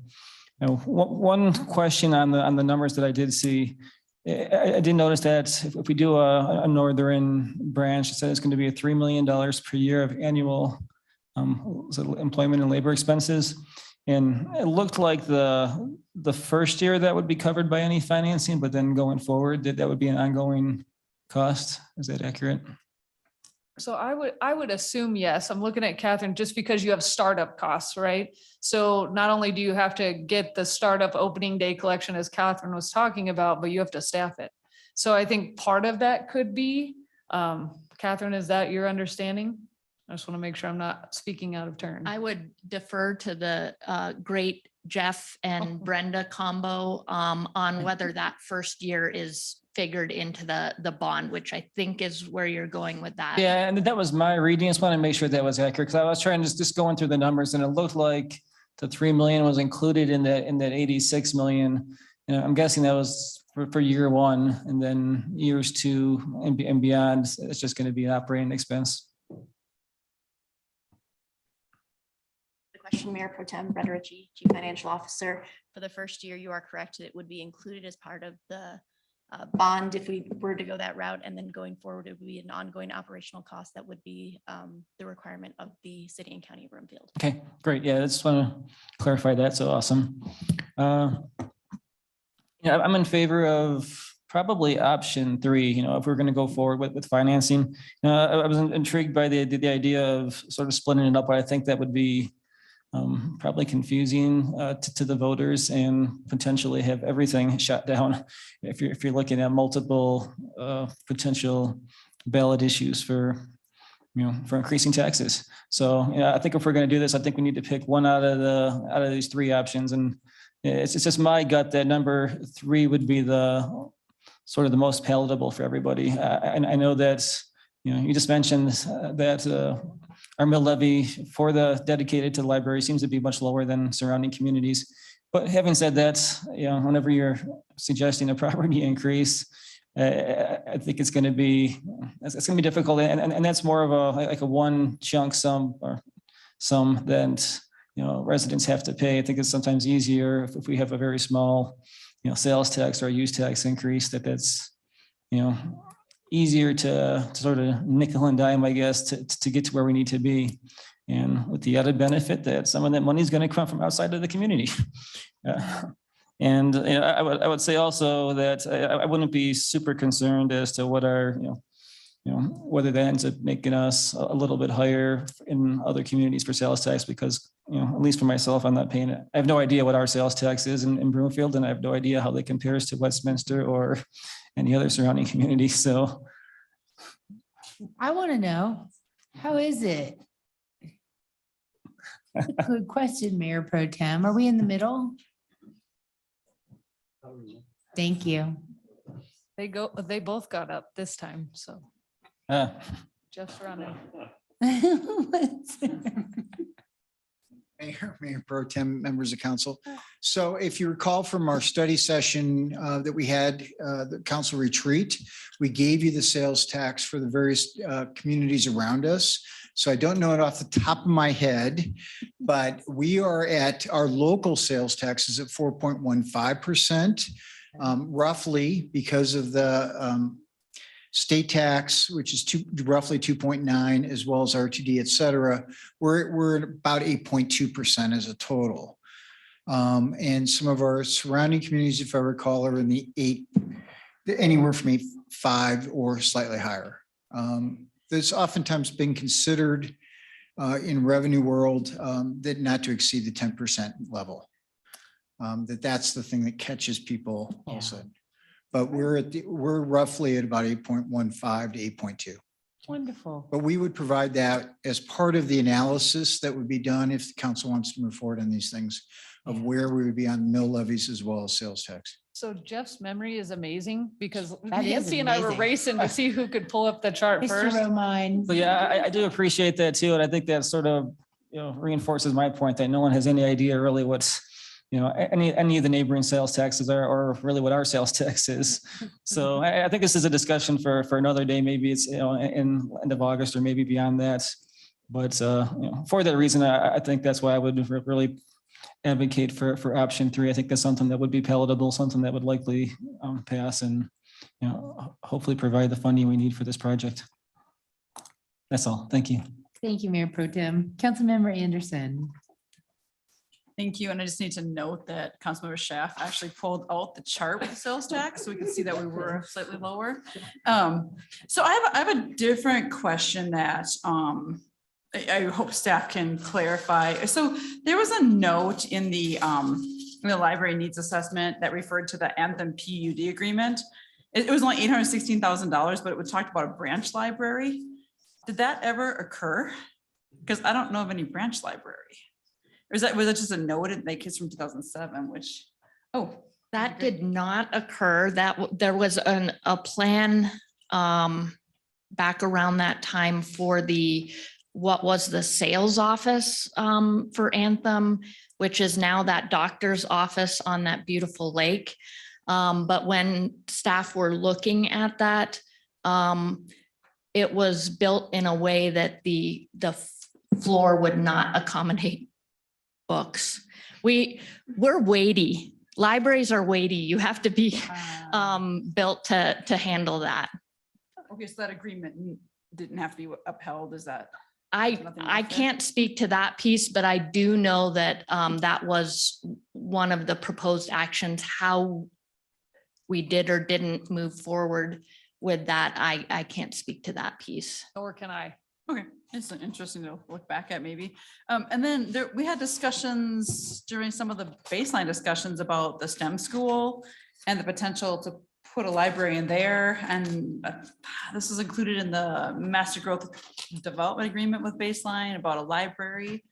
Are those options just not Mr. Ryan might have something to say on that one. Okay. And this just kind of adds to what we'll be bringing forward if this were to move forward. And that is you're right, within the baseline MGDA agreement, it calls for a contribution from McWinney toward a library. It's a little less than $1 million roughly. At the same time, it also calls for a contribution toward a police station. Also less than $1 million. So those, as you've now heard, a branch library is 30-some million up there. I don't think that's going to cover the full cost. And the same would be true if we looked at the STEM school. We would obviously have some fixturing. We'd have our portion of the development of that building. So we can be a participant, but this is just a part of the conversation, not the full 32 million or 32? 30 million. I've been doing a lot of numbers since 8 o'clock this morning, as you can hear. And so I've got more, you can't imagine how many different numbers I have in my head right now. Thank you. Okay, thank you for clarifying those. So I was hoping there's more money there. Okay, so then it comes down to, I see the need. I mean, we've grown drastically and the need for the library. And the only other input that I would like to just think about is there any benefits to doing this in phases, doing either the North Branch first and then the renovations, or flip that around so we're not taking out the full bonding, but that could be part of the future discussion. And do we have any idea if surveys or any kind of input on, where the greater need is? Is that because I think there's this desire to get the renovations done before other development occurs, while at the same time there's a great need on the north side based upon that distance. Do you have any feedback on who? Yeah. And we've discussed this a fair amount on the staff side.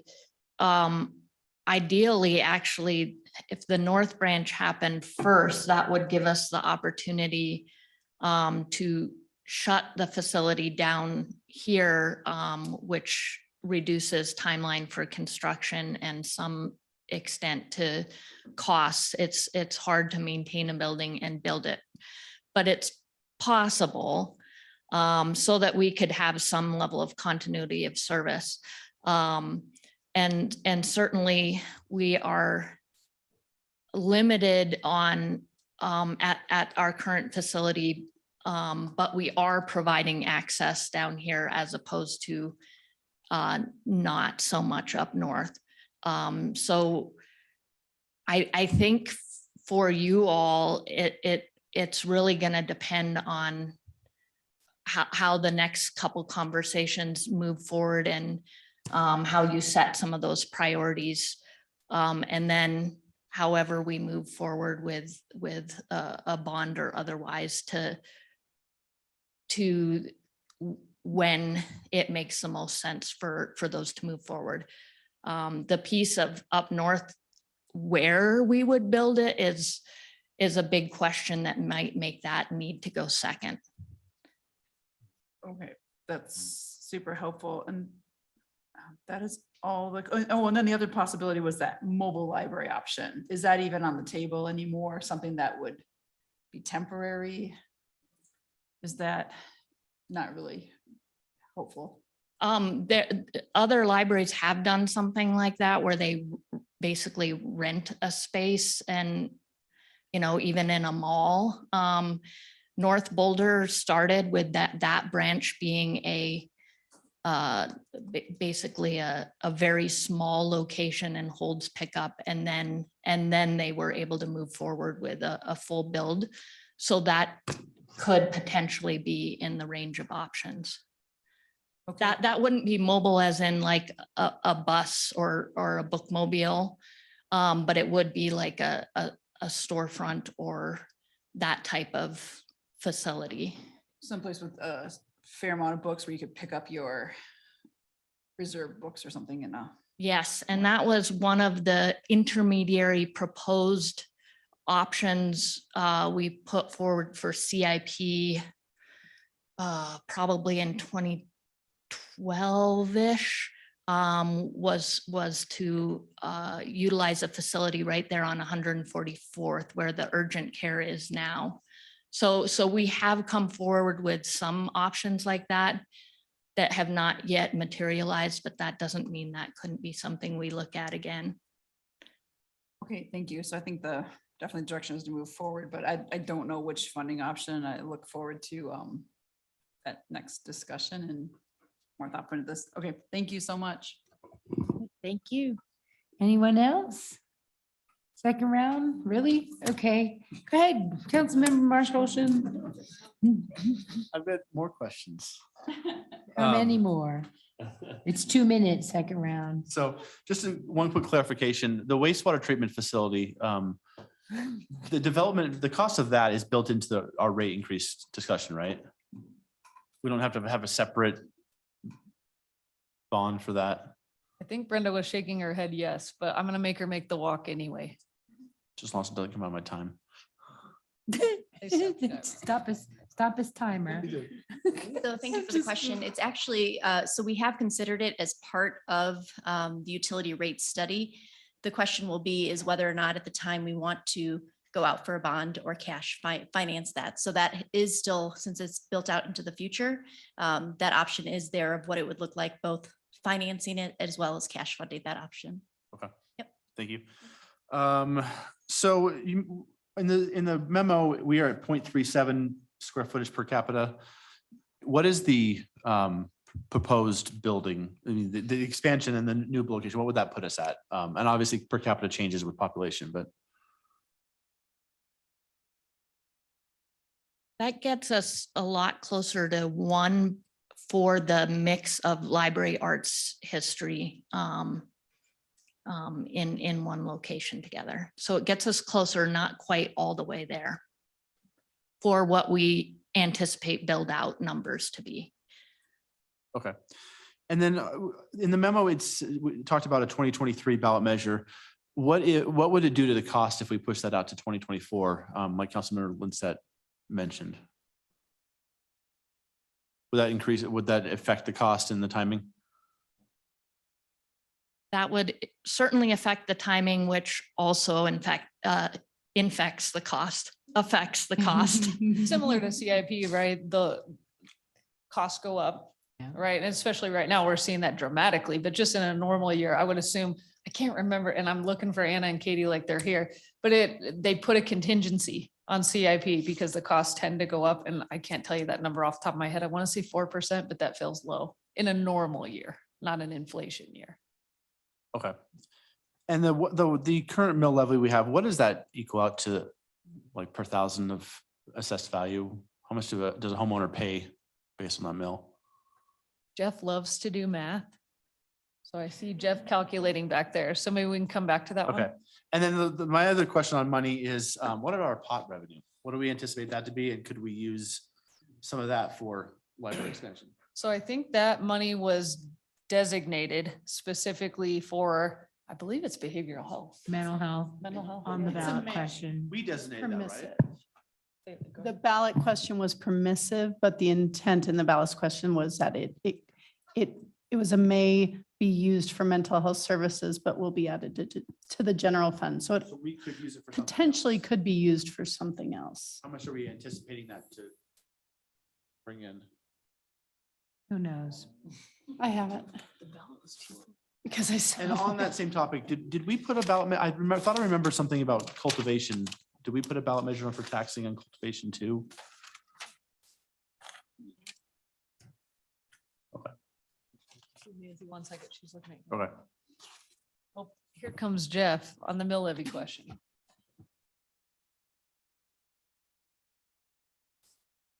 On a house that would be valued at $600,000 in the open market. So I don't know if that's but just use that example, it'd be $83.26 Per year? per year. That's our current mill.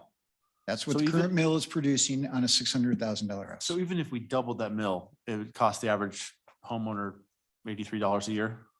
Another $83 if you doubled it.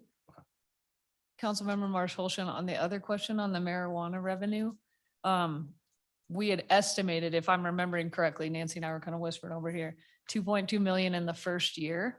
I think once we're up and fully running, I think that's probably going to be a little bit low, but I would be hesitant to guarantee that. But the estimate was 2.2 million in the first year, fully operational, I believe. Oh, go ahead, Nancy. Well, and oddly, that actually potentially could be high, but it's because when we do Tabor questions, Brenda White might remember this, we do a high estimate on what the potential tax impact could be for the community.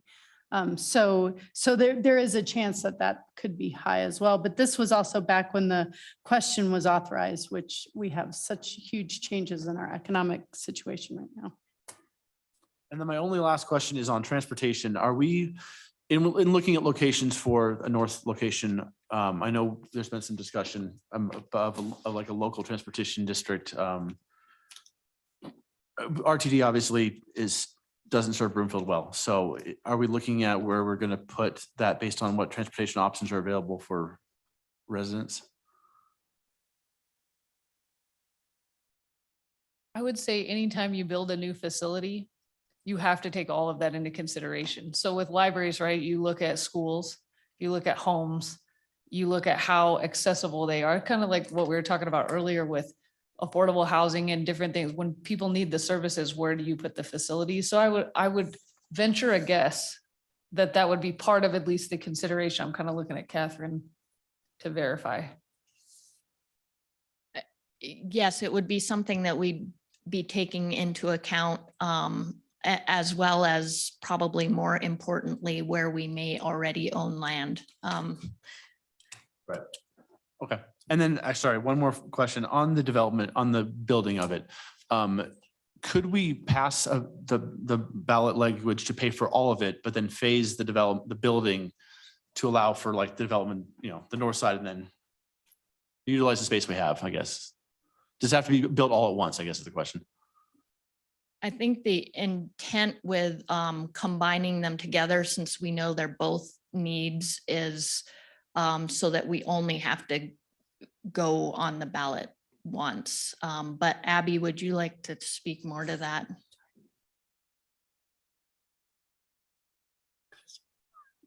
Oh, here comes Jeff. Go ahead, Jeff. So, Mayor, members of council, as oftentimes happens when you put something on the ballot, you ask for a maximum amount. And so oftentimes you do that. The way that this might happen, don't know, but the way you might do it is put on a certain level. And then oftentimes that kicks in, you start generating the revenues. Meantime, you might be doing some of the engineering, some of the design. So you might build up cash for a couple of years and then you begin to construct. So you may actually build up a little bit of revenue, not a huge amount. And then you end up going into your construction contract. So it may be a couple 2-year delay, but you could also within that ballot measure say one would open in this particular year and another would open another year. So it's how you construct your ballot measure, which the city attorney would help you do as you move through that process. Thank you. Is that fair, Nancy? That's, Yes, sir. thank you, Mayor. You're welcome. Anyone else? No? Well, that was a great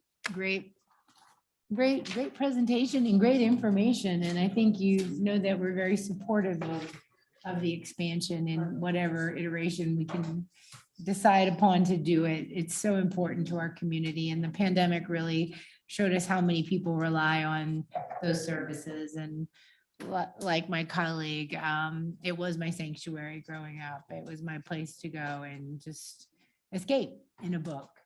And it's something that we can't take for granted as we grow. So thank you, Catherine. Thank you, team. And more to come after we talk about the debt. Is there anything else that needs to be addressed? Okay, well then that concludes the agenda items for this evening's study session. There being no